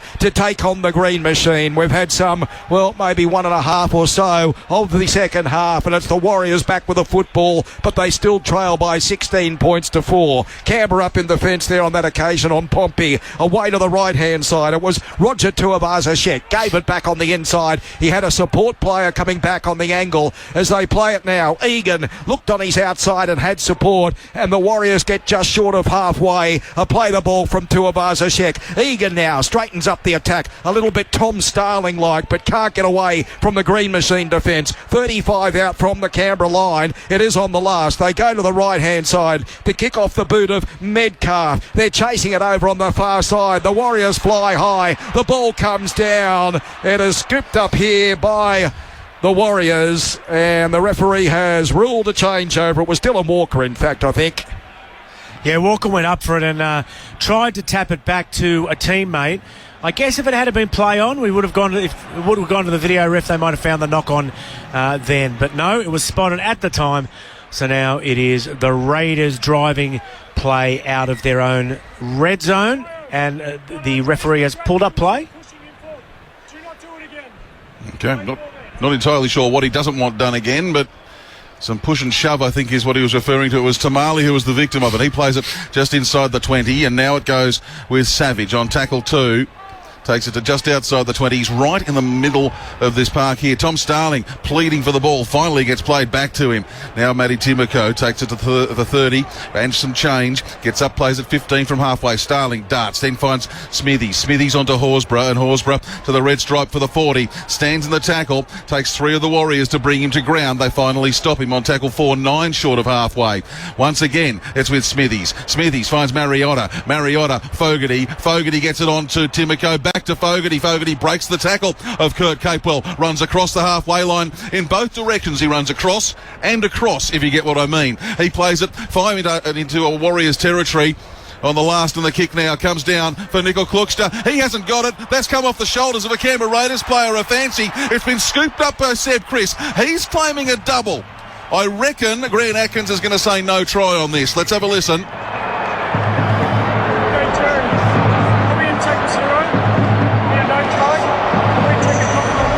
I reckon there's a knock-on from...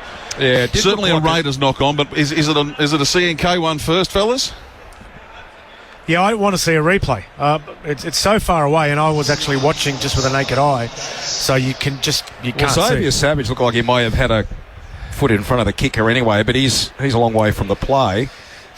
Now, I think they've just cleared that. Let's have a look. Oh. So that was... Oh, it hasn't touched Hudson Young. Kluckster into Hudson Young. It's come off his thigh.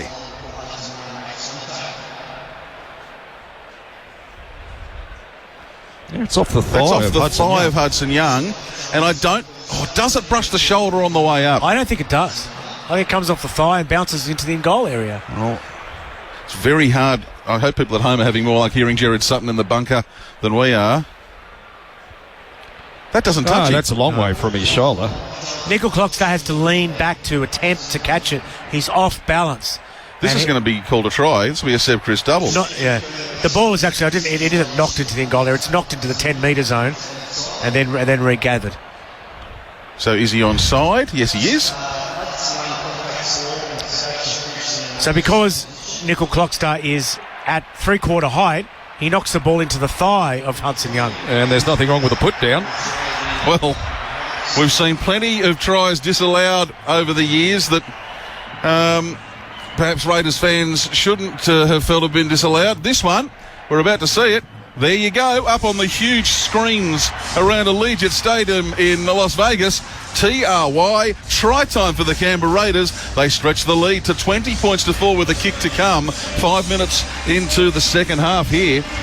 It's starting to look really good, this Raiders side, and that shows some real commitment from Hudson Young here, our Raider in focus for Jersey's Megastore.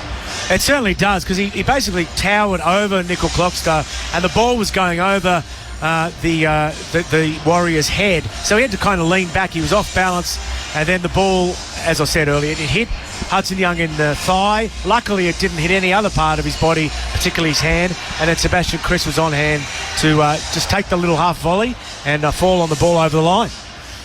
Well, there's a kick from right in front here for Jamal Fogarty. He will have no problems with this, you would imagine, about 11 metres out from the posts. As he starts his approach, he moves in, hits it sweetly, straight over the black dot it goes, and well, there's the extra 2. And on the Harvey Norman scoreboard, Canberra, well, that lead is starting to look a little bit ominous.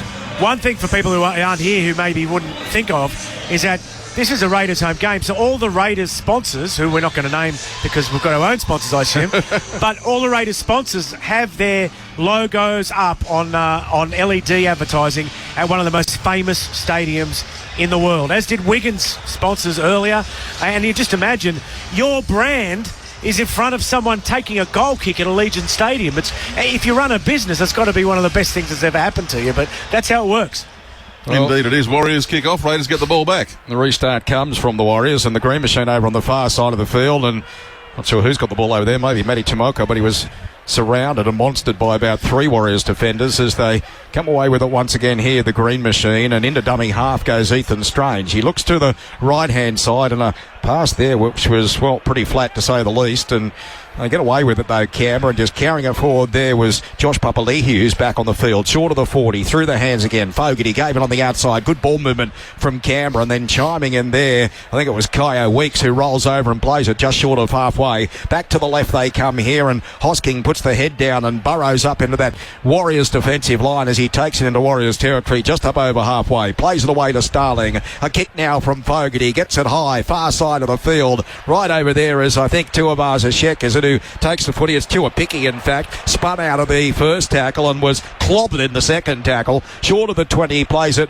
right in front of his uprights, gets up slowly. They go to the left-hand side here, the Warriors, and Charles Nickel Kluckster, he tries to put his body on the line, but nowhere to go for him. 3 defenders in there, and they make the tackle, well, 18 metres out from the Warriors' try line. Some good defence, swarming defence from the green machine once again. Back in front of the Warriors' uprights and inside the 30. Tuivasa-Sheck played it. Away to the right they go. Nuakure with the football. Down to the 40 he comes before he finally plays it to Egan. Now a kick from inside the 40. A 40-20. Bounces once. Coming across here is Kyo Weeks. He takes it inside the 10. Runs back across field. Tries to push his body through an opening, but it closed on him immediately, and he goes to ground with the football short of the 20. Up he gets and plays it. They go to the left-hand side of the ruck, and taking it forward here is Tamale. He pushed away from the first and was grabbed around the bootlaces. Finally dragged down short of the 30. Plays it slowly. Fogarty gives it on his outside. Had support in Sebastian Chris, who drives back out into that Warriors defence. Short of his own 40, he'll play it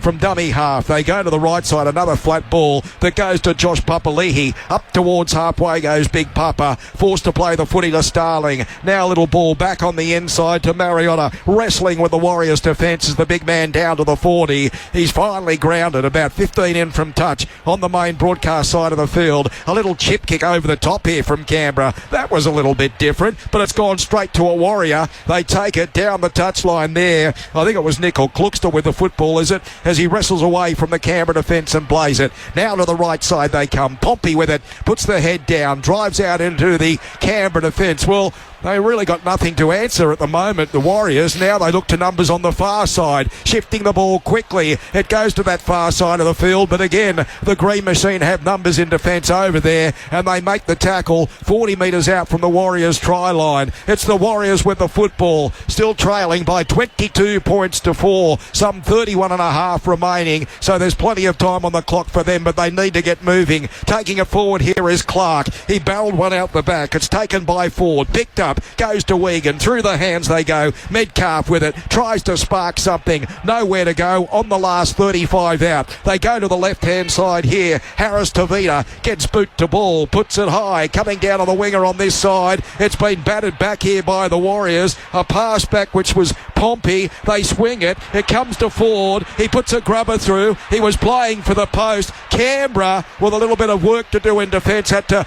barrel it out over the dead ball line. It'll be a drop out from underneath the Green Machine uprights. Same to a peaky. He thought he was in for a try there, Steve.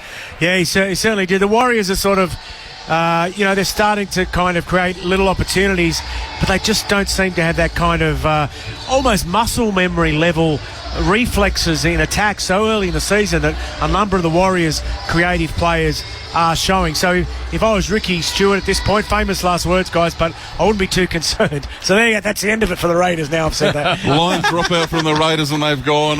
Commentator curse. The long drop out and 60-odd metres is how far that one's gone. Well, it's been good. taken there by... Yeah, the short drop out there, I would have exploded, Phil. I hate it. I would have gone absolutely messy. Off my head. Exactly. Up here and down there. Jackson Ford finally gets up to play the ball after a 6 again, call for a ruck infringement, so they've got a full set of 6 from 40 metres out. Have the team from across the ditch. They're 32 out now on tackle 2. Getting up very, very slowly to play the ball was Aaron Clark, sucking at a couple of big breaths as he's down on the ground. 2 passes to the left, and then it's with RTS. He runs back infield, taken low by Hosking and higher by Smithies. Stopped just outside the 20. Now it's with Walker. He's been very influential in this second half. Niokore takes it to the 10. That's only tackle 3 for this Warriors side. Dangerous look here for them right in front of the posts. Walker goes left through the hands. Grubber catches the Raiders napping. Is it a try? Or is it a knock-on? Roger Tuivasa-Sheck's dived at this. He's got it to ground. They're going to forensically analyse this one. No. More than the AFP ever do. Nope. This one's going to be called a no try straight away, is it? No, we're going to go to the bunker. What do we reckon here? I think he's knocked this on the way through. Mind you, I'm a million miles from the action, Steve. Rogers is quite an honest, nice guy, and he didn't get up with a smile. I don't think he's very confident that he got a hand to it. We're now looking at the replay, and he's knocked it on. His left. Well, I'm looking at his left hand. Yeah, he reached out with his left hand, and he's fumbled it. So the ball's lolling about a metre into the goal area. He's lunged at it, and he hasn't got a clean hand to it. So commentator's curse is gone for another 5 minutes until you all forget I said what I said. We won't. That's not how it works. You wait for someone to make the big call, the big statement, and then you ride them for the rest of the game. That's how it works. Raiders are going to get the ball back here, and they can breathe easily. I tell you, I've been impressed with Xavier Savage and his work ethic in defence. When he hasn't had the ball, he's positioning himself really, really well to do a lot of stopping of Warriors players. And then as soon as the position changes, he's getting involved in multiple hit-ups, as we've seen here off the restart. Well, it's a penalty. And he's got drawn a penalty here, has he? Wait and see what this is for, if we can hear the ref. Oh, they played at the ball. I think there were 3 in the tackle. Well, there we go. Either way, decent touch finder there. And again, 15 people in the crowd go berserk trying to get it there, as they're allowed to catch the ball. So the Raiders will restart right on halfway. And going across field there is Matty Timoko, and he takes it, just crabs across field and is stopped 18 metres in from touch. They'll continue across to the left, all the Raiders, and it's the captain, Joe Tarpon. He takes it to the 40-metre line before he's stopped there. Barnett, he's opposite number 1 of the tacklers. Starling goes left, Hosking to Papali'i. And Papali'i jumps into the tackle and then goes to ground just outside the 30s, right in front of the big yellow uprights here in Vegas. And now it's with Smithies, and Morgan Smithies is going, making 5-6 post-cock metre. Nearly got the offload away as well, but he's been stopped there on the 20. Now it's with Tarpany. Run around, finds Fogarty. Fogarty through the hands. It goes to Timoko. He ducks under the tackle. He's going for the line. He's over the line. He can't get it down. Oh!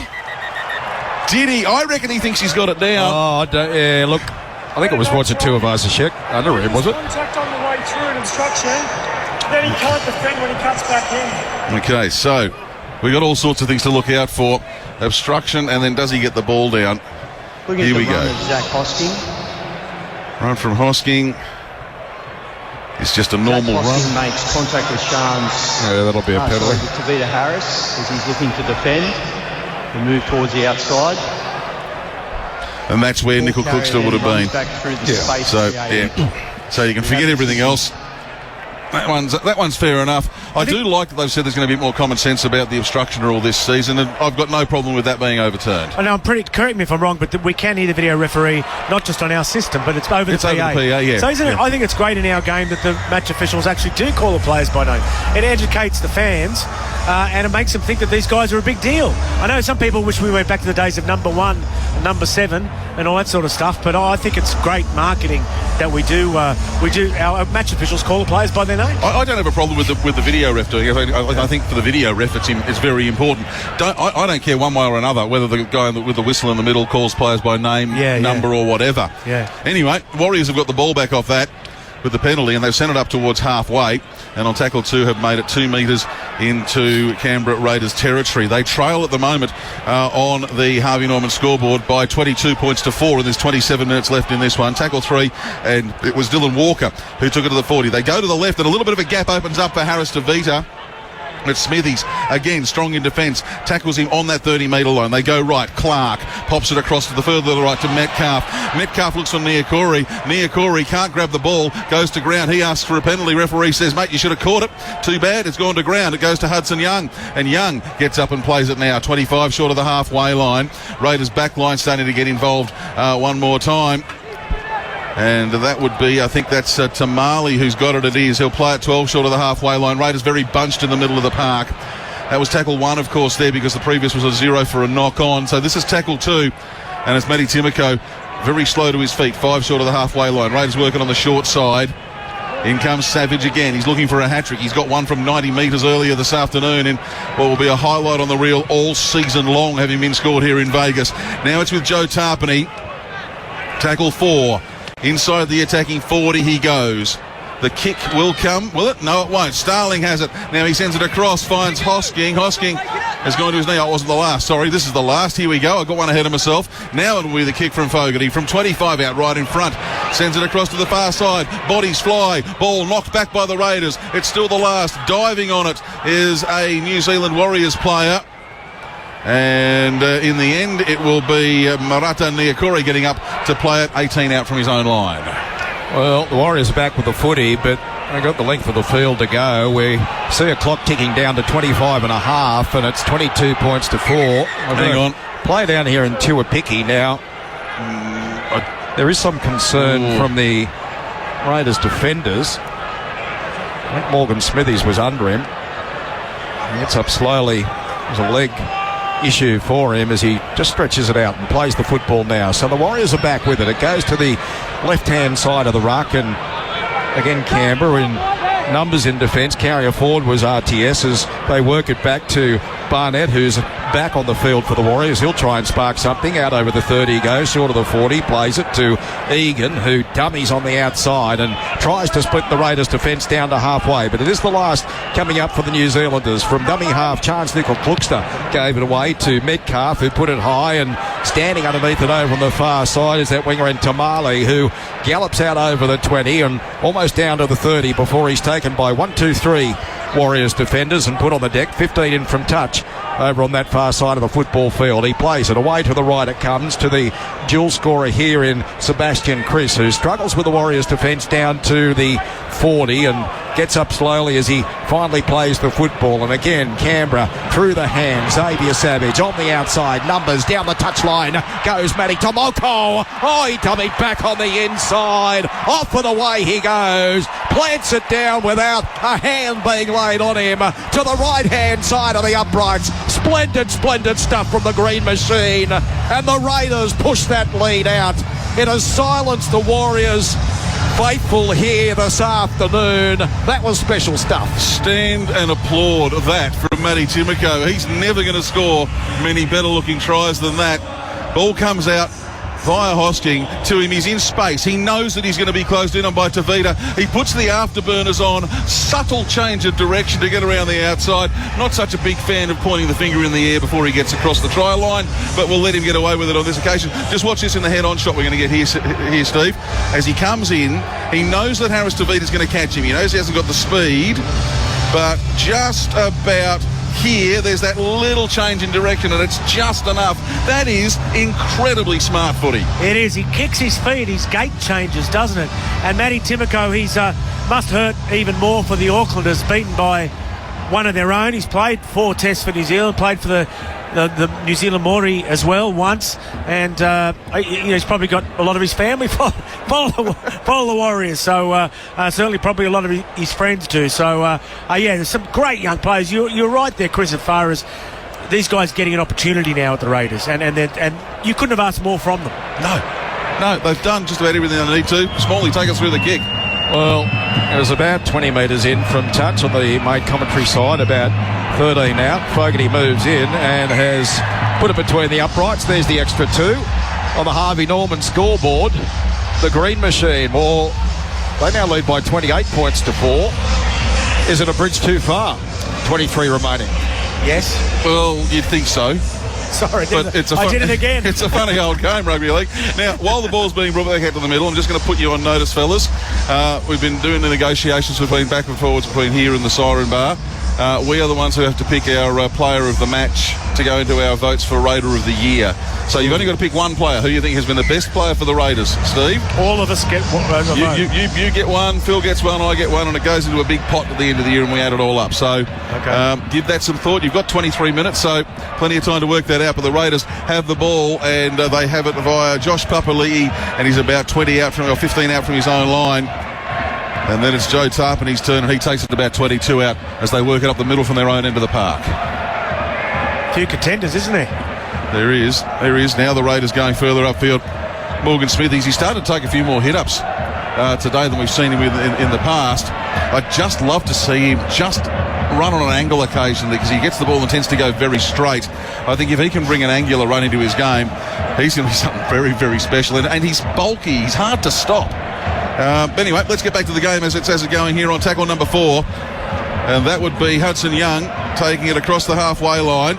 And the kick will now come from 7 on the attacking side of halfway from Fogarty. It's gone a long way up. Waiting underneath it there is Roger Tuivasa-Sheck. Flies, he lands on the 20. And he's tackled there by Hosking, Smithies, and also Matty Timoko. He'll get up and play it 21 out from his own line.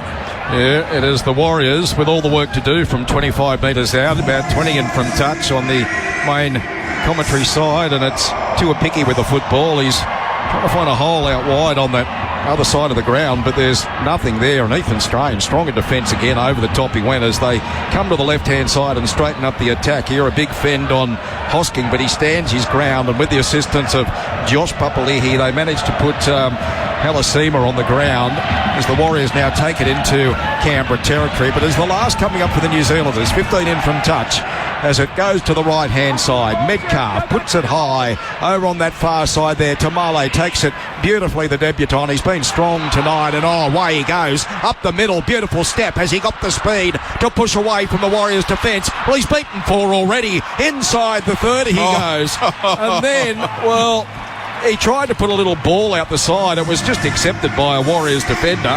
He's filthy on himself too, Tamale. All that good work has come undone. It came unstuck for Tamale, and the Warriors are back with the footy, but really only courtesy of Canberra's.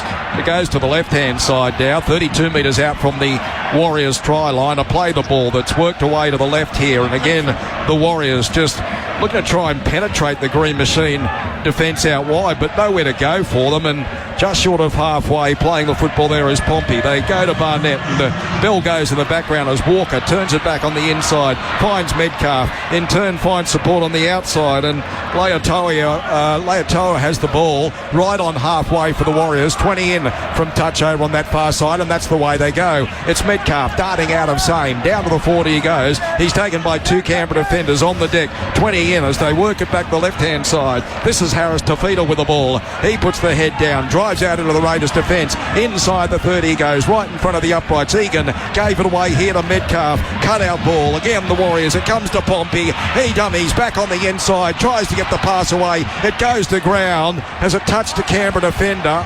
Yep. According to the referee, yes it has. So they'll get another opportunity here. The Warriors. Here comes the pass. Well, it was just punched into Jamal Fogarty.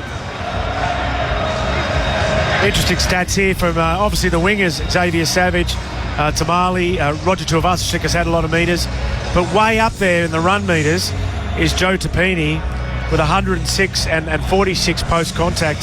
Sorry, no, he's at the top of post-contact with 50. So this is a game where guys have scored length of the field tries, and a fella playing prop is up with them as far as metres is concerned. Yeah, Joe, with half of them being post-contact metres, that's just, you see that from him. It's Joe Tarpany doing Joe Tarpany things. Raiders got the ball from a scrum there, Phil, so they'll be bringing it out from their own into the park. And on tackle number 2, that looks to me like Hudson Young under a pile of blue jerseys. Last man up from on top of him will be Wade Egan. That's tackle 2. Starling at dummy half. Goes to the right. Fogarty finds Hosking. Hosking hit hard but bounced out of it and kept going. Fisher Harris brings him to a stop. 28 out from his own line, lying all over him. Very slow to his feet, but he gets up and plays the ball. Now it's with Tarpany. Another 5 metres for him there, Steve. And there we go. And there's another 3 post-contact metres. Here's Owen Paddy is on the field for the Green Machine. There we go. Raider number 400 is out there now on his debut. We'll wait for his first involvement. It could be coming here. He's gone into dummy half, the young man. Raiders New South Wales Cup Player of the Year last year. First duty is to shuffle the ball back to Fogarty, and Fogarty sends the ball deep. It's going to come down onto the chest of Tuivasa-Sheck, 2 metres out from the in-goal area, and in comes Paddy to make his first NRL tackle, and he'll hopefully remember that one for a long time, being on the great man Roger Tuivasa-Sheck. Now the Warriors, they go across to the right, holding the ball out in front of him was Tuapiki. Gets to 15 out from his own line.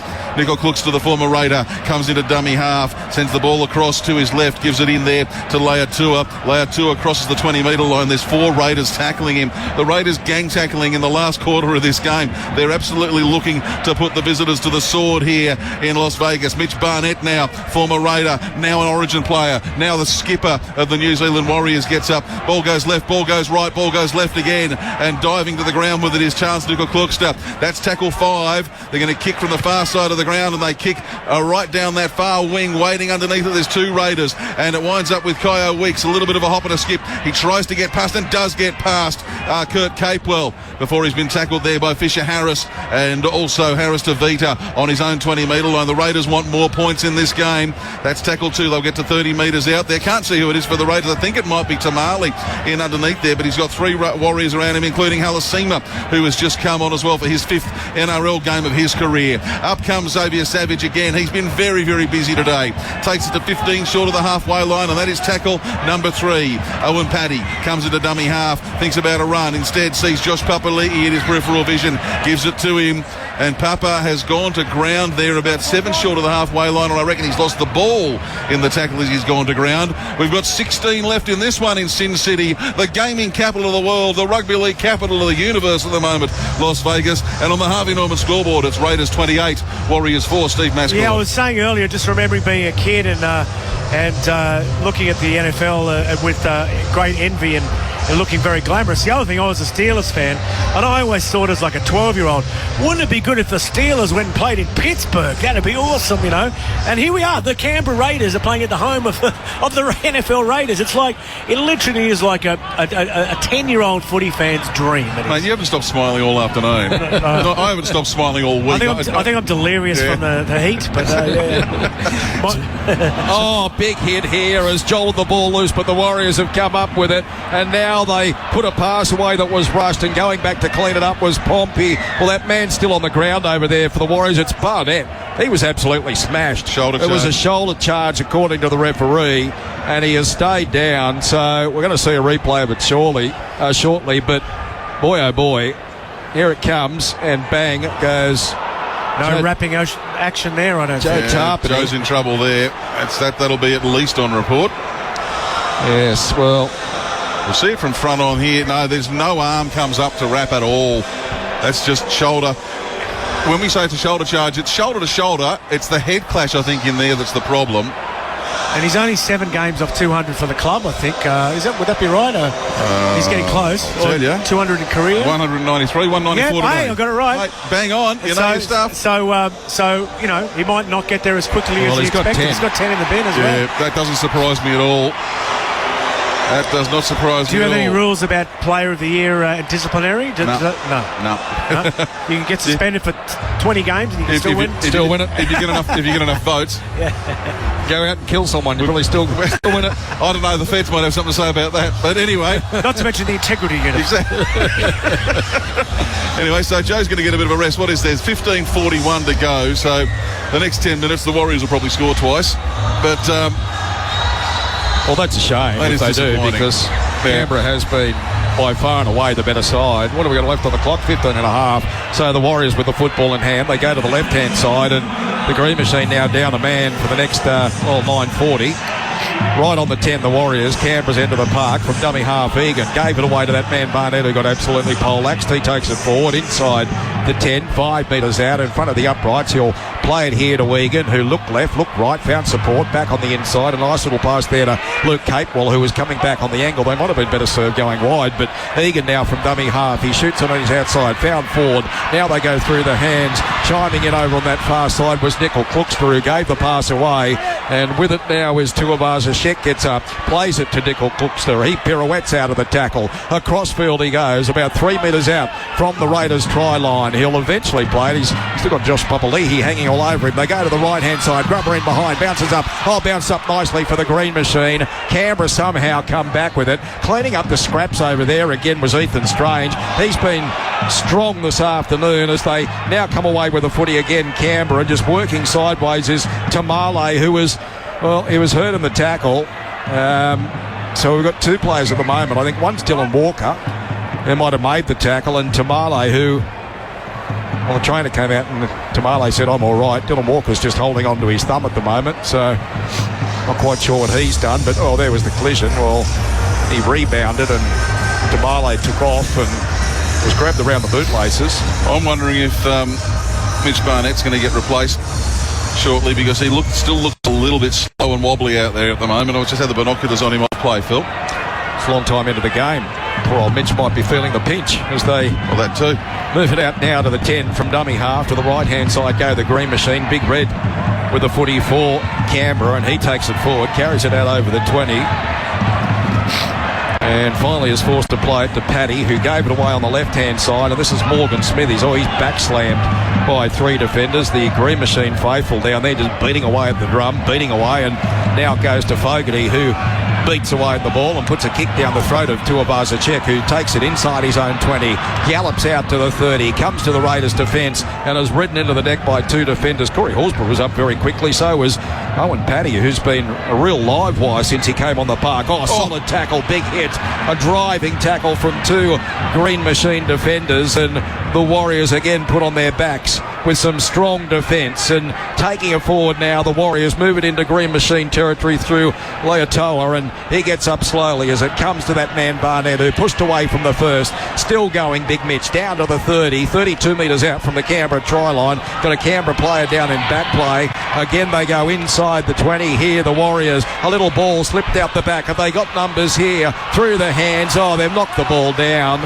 Well, they've spoiled it again here, the Warriors. Raiders have come up with it, Phil. Canberra have come up with the footy. So the pressure off for the Green Machine, and just rolling around on the ground there, I think, was Hudson Young. Finally plays the footy, and now they go to the left-hand side, the Green Machine. Canberra leading by 28 points to 4. We've got some 12 and a half remaining at Allegiant Stadium, and it looks like it may be the upset. I don't know. I had my money on the Raiders about 3 days ago. So did I.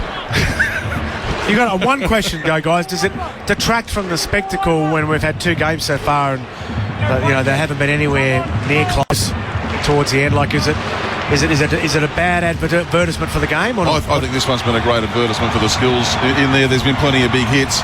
Well, it's strange too because these two sides normally have very close encounters. They do. Raiders have the ball here and they get up over the halfway line on tackle number 3. Going across to the left and back into the right. The ball winds up with Ethan Strange. Runs across field to Fogarty. Dummies. Now sends it across. Oh, it's been taken there by Roger Tuivasa-Sheck, but very quickly onto him is Simi Sasangi, who's come onto the field. But now it's the Warriors with the ball. Fisher Harris runs across field. Tries to get through. Grabbed by Hudson Young. Ragdolled to the ground by Morgan Smithies and Owen Paddy. And he'll get up and play it about 2 metres short of the halfway line. They come back into the left now, and it's Leotua. Brings it into Raiders territory. That's tackle number 3. He'll stand up and play it 9 to the good of halfway. Going further across field, Walker finds via Munga, who used to be Sifakula.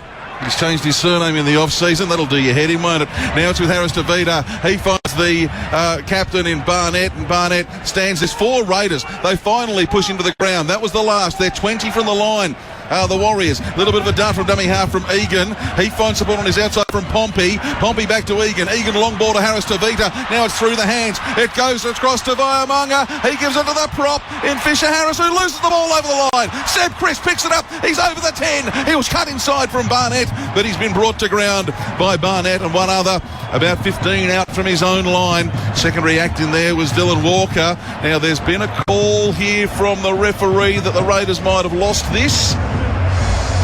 And they have, so it's going to be a ball going to the Warriors here. Seb Chris just unable to maintain contact with the pill as he went to get up to play it. You'll see it here. It's more an incorrect play of the ball than a knock on, but either way, it'll be the Warriors getting the ball. Late in the game. 10:22 left, 4:41 of that to be played with the Raiders with a man down. This is probably the worst position that the Raiders wanted here, with a man in the bin. Warriors scrum.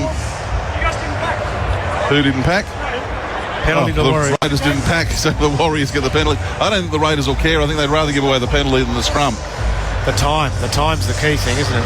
Well, there's time, and also it means you can get set defensively across the paddock. You don't have literally half your team stuck in the middle. I didn't see where the Warriors had lined up for that, whether they'd stacked one side of the park. Warriors with the ball on tackle 1, they're 5 out. Tackle 2 comes up and it goes through Vaiamunga, and he'll take it further forward and further forward. He's been spun around and pushed backwards by Simi Sasangi.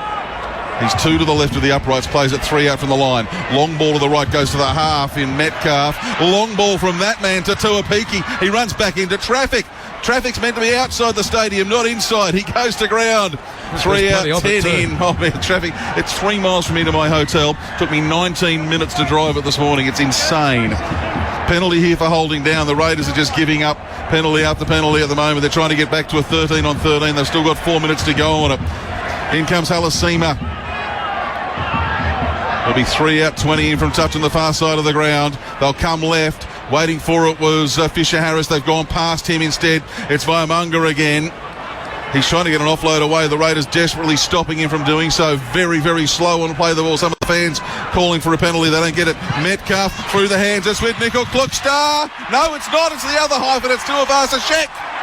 He gets in. He's a very happy man. Scores a try. It's been coming for a little while. I said he didn't even smile last time he went over in that corner. On this occasion, he nodded his head furiously to his teammates. Yes, I got it down that time. And now with the Raiders down to 12 men, but not for much longer, a couple more minutes, they find themselves conceding another try. Well, that's a bog standard 13 on 12 try there.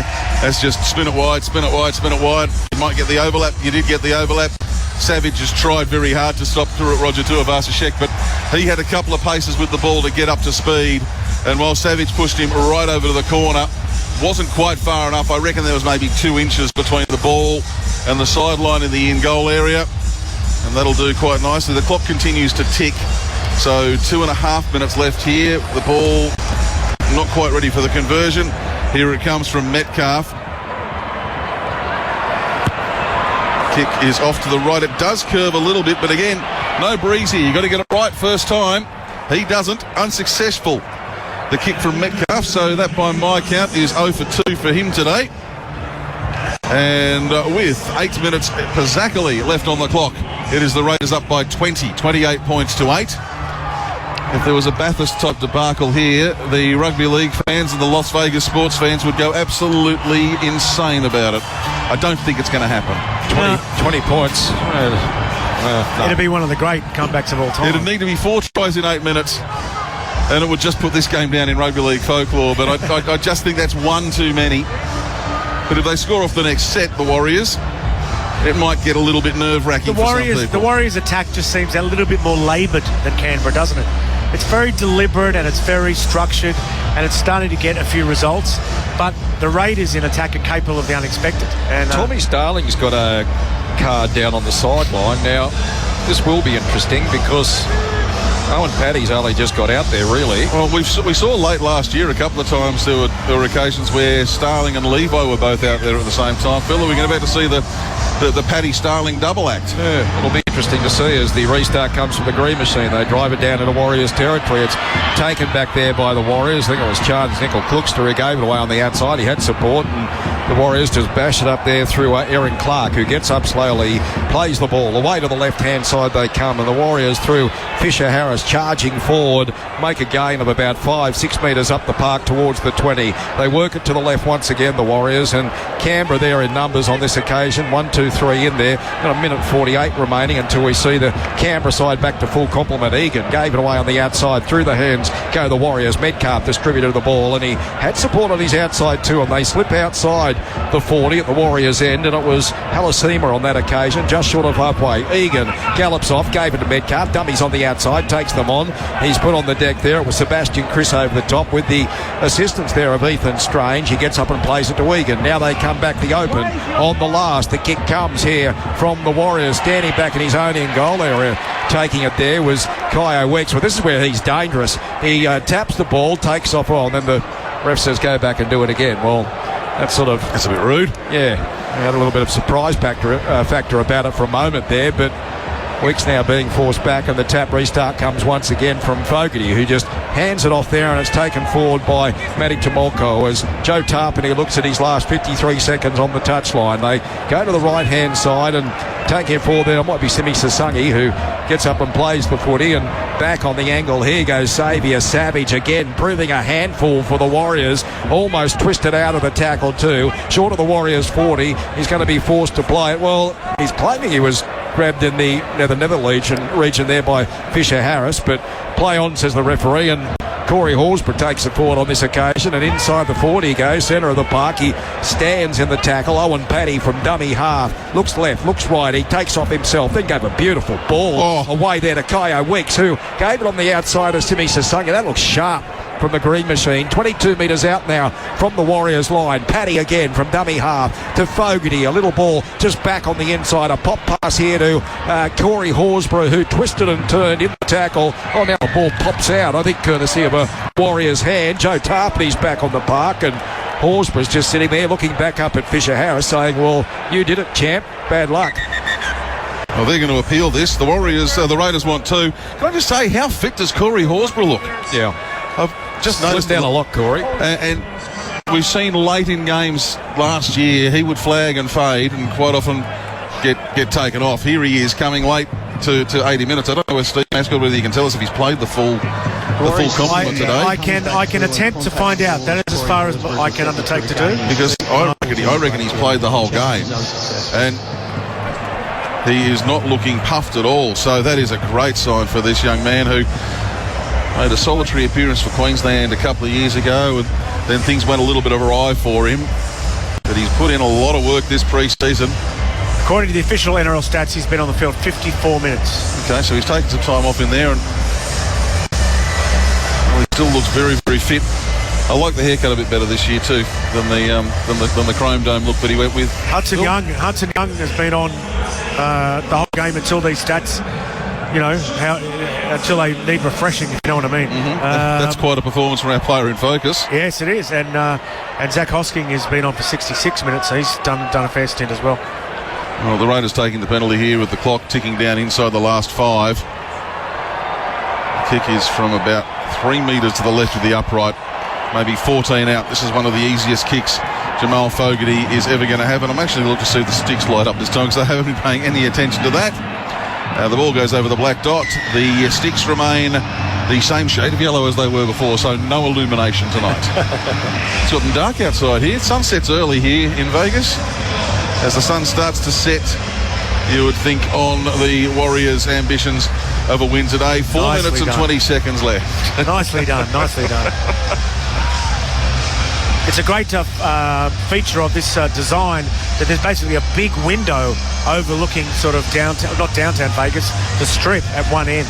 It's amazing. You see the Luxor Pyramid out there and a few other places. This has just been awesome. The NRL have got to keep doing this and make it into more and more of a success. Raiders have attempted to get the ball back off the restart, the short restart, but the Warriors come up with it.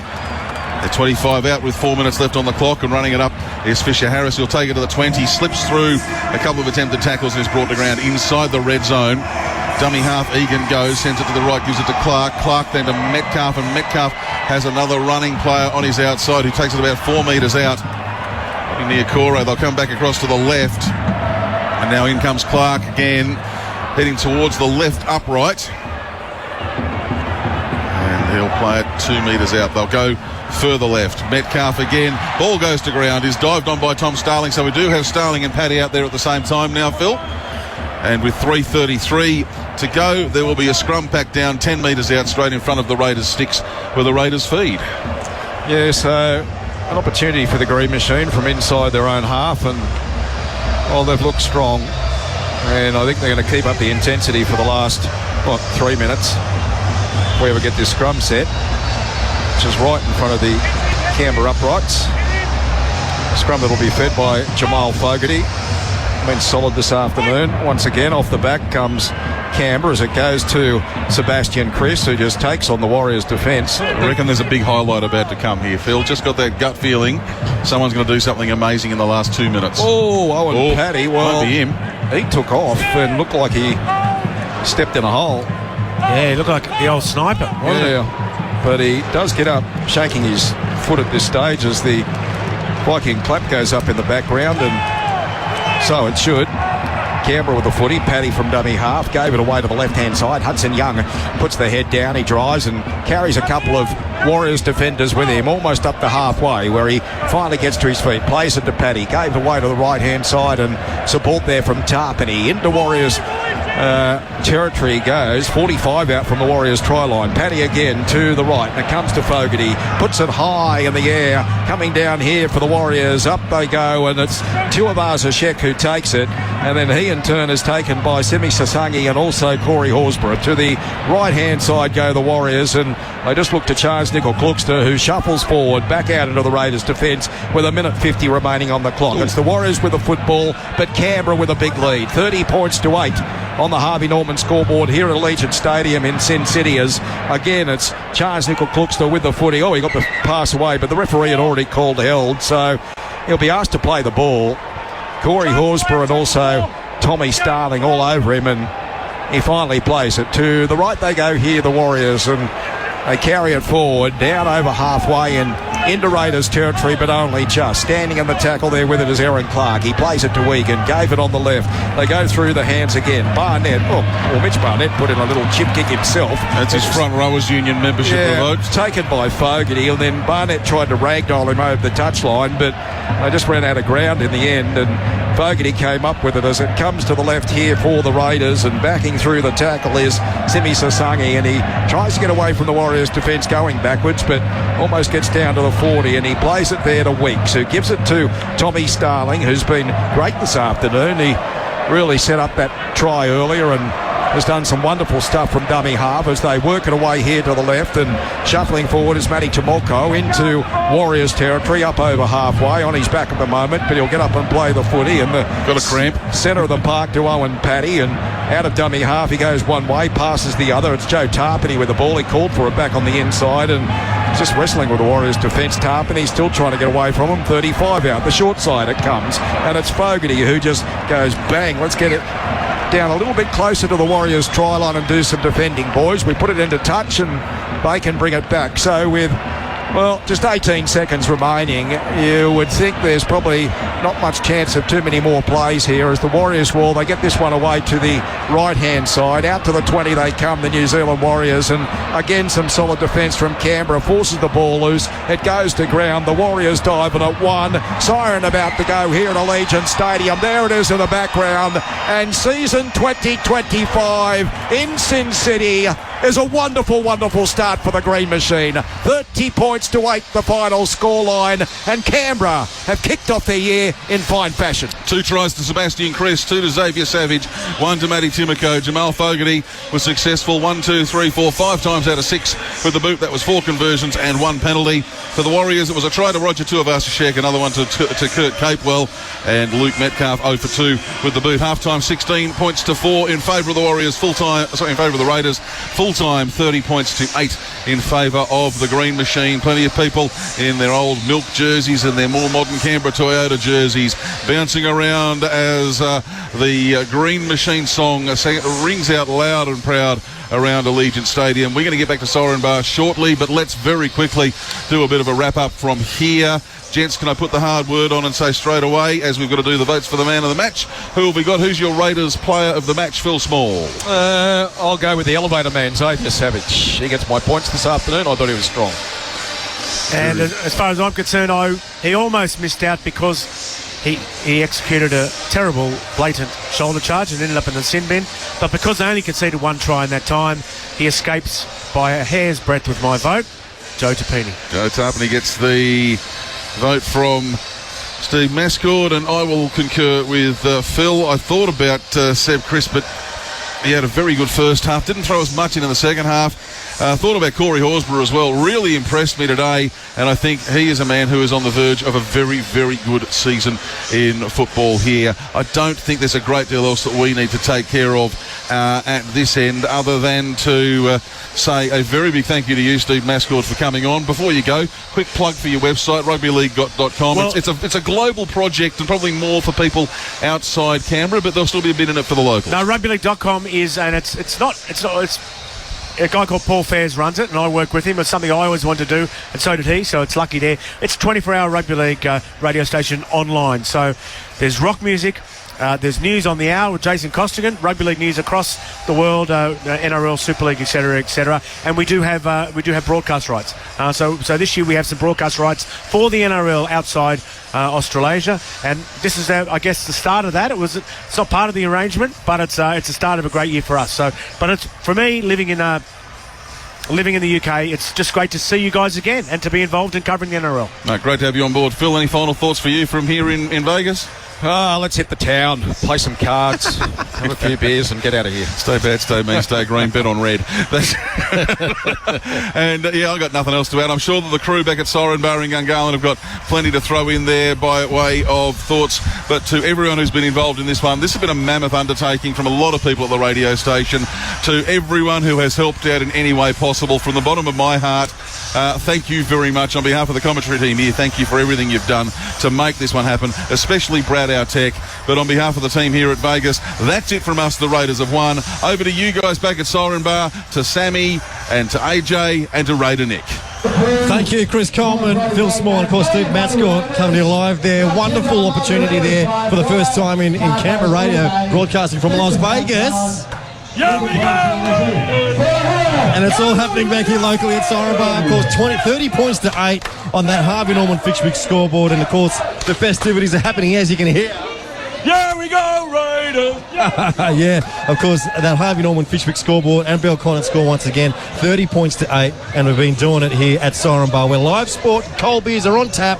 The fun starts at Siren Bar Gungahlin. We'll cross to a quick commercial break and come back and wrap it up all up here at Siren Bar. And repeating, the Canberra Raiders open their account with a win in Vegas, beating the Warriors 30 points to 8. We'll be back after this. It's Raiders on Mix. Mix 106.3's coverage of the Canberra Raiders in 2025 is all thanks to Jersey's Megastore, Harvey Norman, the Lighthouse Pub, Anchor Innovations, and Alexander Watson Insulation. With Telstra Home Internet, you can upgrade your tech to fast fibre from NBN, so you can enjoy a more reliable connection. Visit telstra.com to check your eligibility. Select addresses only. Eligible plan required. At Coles, you can stock up right now for Pancake Day. With half-price White Wings Original Pancake Shake Mix. 350 grams, now just $2. Shop in store or online for Pancake Day at Coles. Offer ends Tuesday. Great value internet? That's pretty good. But unbeatable value internet is even better. TPG will beat any eligible provider's NBN price over the first year, guaranteed. TPG. Offer available until withdrawn. Exclude NBN Wireless. T's and C's apply. See website for more details. If somebody hits you from behind, daydreaming, they just couldn't stop in time. If it's not your fault and you need a ride, call Right to Drive. If you've been in an accident that wasn't your fault, why should you be the one inconvenienced? Right to Drive will help you get back on the road in no time. From Toyota to the latest Mercedes, they'll deliver a like-for-like loan car straight to your door at no cost to you. Search Right to Drive today. T's and C's apply. Isn't it strange to pay on-road costs for a car that wants to go off-road? The Volkswagen Amarok Style V6. Get all your on-road costs for free. Visit Volkswagen.com.au to book a test drive today. Offer ends March 31. Conditions and fees apply. At Priceline Pharmacy, it feels great to be a Sister Club member because members get more of everything they love, like member-only offers and exclusive goodie bags and boxes, plus $5 off your shop every time you collect 400 points. Join in-store online today to get more out of every shop at Priceline. The 1 million seat sale is now on at Qantas. Find sale fares to over 60 destinations across Australia, from relaxing regional getaways to vibrant city breaks. Whatever your reason for travel, now's your chance to save. Book your sale fare or Classic Plus flight reward today and experience the Qantas difference for less. Hurry, sale ends March 2 unless sold out prior. You must be a Qantas frequent flyer to earn and use Qantas points. Conditions apply. When does a house become a home? It happens slowly, changing over time. No, bad dog. Then one day, it's filled with memories you value. Thomas! At St. George, we'll help you bring home some real value. Our home loan package comes with an exclusive discounted interest rate, no establishment monthly or annual credit card fees, plus rewards and benefits. The St. George Home Loan Package. Value lives here. T's and C's eligibility and credit criteria, fees, charges and $395 annual package fee apply. This summer on Disney Plus, relax with brand new series like Paradise. You were the last person to see the president alive. Did you kill him? And the super chill High Potential. Got a dead body, gotta go. Jump into Disney Plus this summer with all of these and more now streaming. Cubies are now at Woolworths. There's 40 Cubies to collect. From fan favourite player characters to iconic creatures like Creeper and Enderman, plus elements and building blocks from Minecraft. Get one free Cubies with every $30 you spend. And right now, get a bonus Cubies when you buy participating products from Quilton or Huggies in a $30 shop. Terms, conditions and exclusions apply while stocks last. Each week. Mix 106.3's coverage of the Canberra Raiders in 2025 is all thanks to Jersey's Megastore, Harvey Norman, the Lighthouse Pub, Anchor Innovations, and Alexander Watson Insulation. Yeah, it's welcome back to Siren Bar here in Gungahlin, where the Canberra Raiders have defeated the Warriors 30 points to 8 on the Harvey Norman scoreboard. And of course, we're doing it for Siren Bar, where live sport cold beers are on tap, which have been flowing all afternoon. And the fun starts here at Siren Bar Gungahlin. You can hear Simply the Best in the background. Before we heard that was the Green Machine song, and wasn't that well reciprocated after that outstanding effort. Sammy Rowe, Adam Jansen, what a way to start season 2025. The opener, and to win 30 points to 8 in those conditions, outstanding. They're on top of the ladder. Wow. Yeah, they are. They are. That's a pretty good feeling. Very good feeling. And I tell you what, Ricky Stewart has showed you how to do Vegas now. We mentioned in the pre-game, they were the first club to arrive. They got here on the Wednesday night, our time. They had 2 days before the weekend to get partying out of their system, and by Monday they were focused. And we mentioned it was all about who had the better preparation and who could convert the Vegas energy into game mode. And we enthused those Warriors forward pack this afternoon. It was just who wanted it more, and it was the mighty Canberra Raiders, Sammy. Yeah, look, I just think commendations to the Raiders. I think they've dealt with this beautifully. The way that they've represented the NRL and footy over in America, I just think they've really put on a show. And Ricky in particular, We know, the presses, it'd be so exhausting, but he's done I think 10 or so presses in the last couple of days, really out there pounding the pavement to get the message out there about how good this game is and how good the Green Machine are. And today they put on a show. He's a seller of rugby league, as you mentioned, a rugby league humanitarian, and he did his bit to sell the game. And we spoke about out enthusiasing the Warriors forward pack, and one guy, let me get that out there. There's one guy that he would have put the communication with yourself. there's one target and one assignment he would have put out, and that was Corey Horsburgh to maintain that new signing, Fisher Harris there. He's the leader of their pack.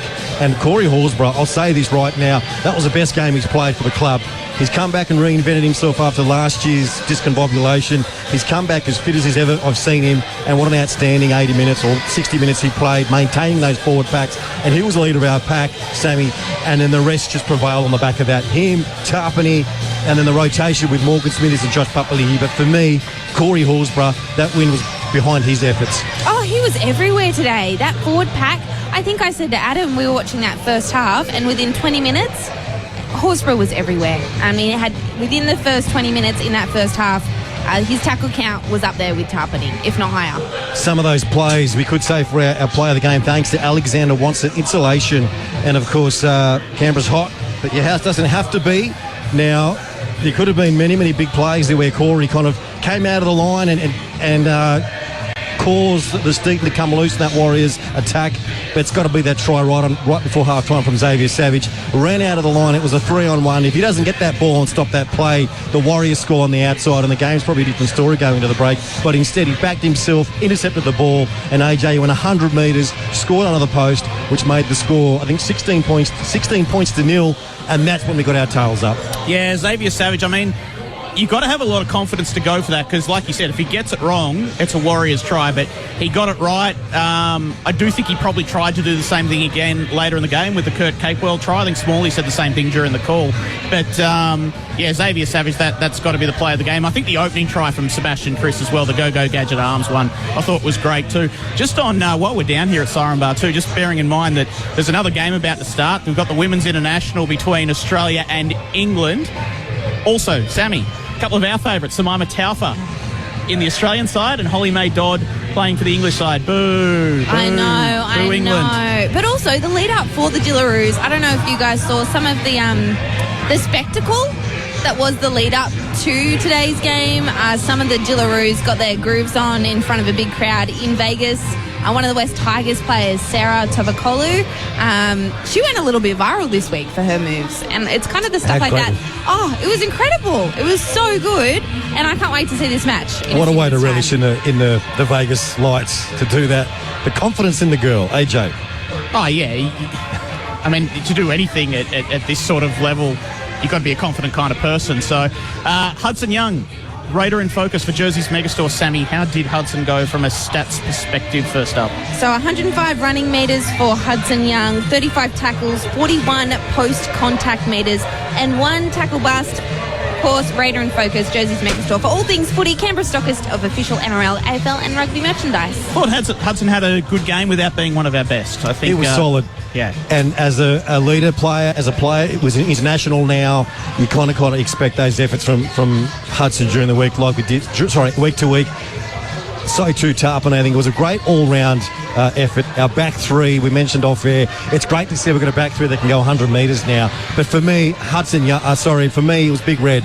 Corey Horsburgh, he's reinvented himself. He's in for a packed year, a jam-packed year. He said to me at the start of the year he wants to get back in contention for Origin selection, and with efforts like that today, standing up against Fisher Harris, the big Penrith signing, what a way for him to start us. 30 points to 8, that's no slouch. 13 plus, we haven't won 20 plus for a long time, and we've opened our account with that kind of win. What a way to set your season up. Well, despite the fact it was a dominant win, we were anything but dominant with our bold predictions for the Lighthouse Pub. Sammy, 0. Myself, 0. Nick, 0. Chris Colman, 0. Smalley gets half a point, so Smalley's in front. Well, if the boys keep playing like that, we'll keep bringing out the duck eggs. And I think most importantly, too, we scored 30 points, but we only conceded 2 tries, ladies and gentlemen. We only conceded 1 try in the first half, and that was late in the game. 1 try in the second half. That's a huge effort to score 30 points, high completions. A little bit of a question mark, of course, Xavier Savage, we spoke about put on report in that first half. A little bit for him to worry about, but What about Sav Tamali? Outstanding debut for the Raiders. Yeah, he had a really good game, and I thought the other debutant for the Raiders, Owen Paddy, I thought he looked really, really sharp out of dummy half in his those late minutes for him. So, looking forward to seeing these guys play in person once they're back at GIO Stadium. Of course, the Raiders will be playing the Broncos in 2 weeks. We've got a little fireworks show on at the same time, so unfortunately, I'll be there though. We are unable to call it. Yeah, you'll be there. As the balloons are going down. There's still a bit of time here to do it. Siren Bar, of course, we'll get that credit one more time. I'll get down to Siren Bar this afternoon. As I mentioned, the women's test match is about to start, and then you've got the Panthers and the Sharks straight after that. The day's not over here at Siren. It's only just beginning. And Sammy, a quick shout out to our wonderful Super Joe for winning the Fashions of the Field. Joe. Of course, he's sporting the wonderful, what do you call that? Feather boa. The peacock feather boa, Yes. the chain in there too, the kind of robin green mask, if you will. And a shout out to Pierre, who was our... Pierre, of course, he was our runner-up.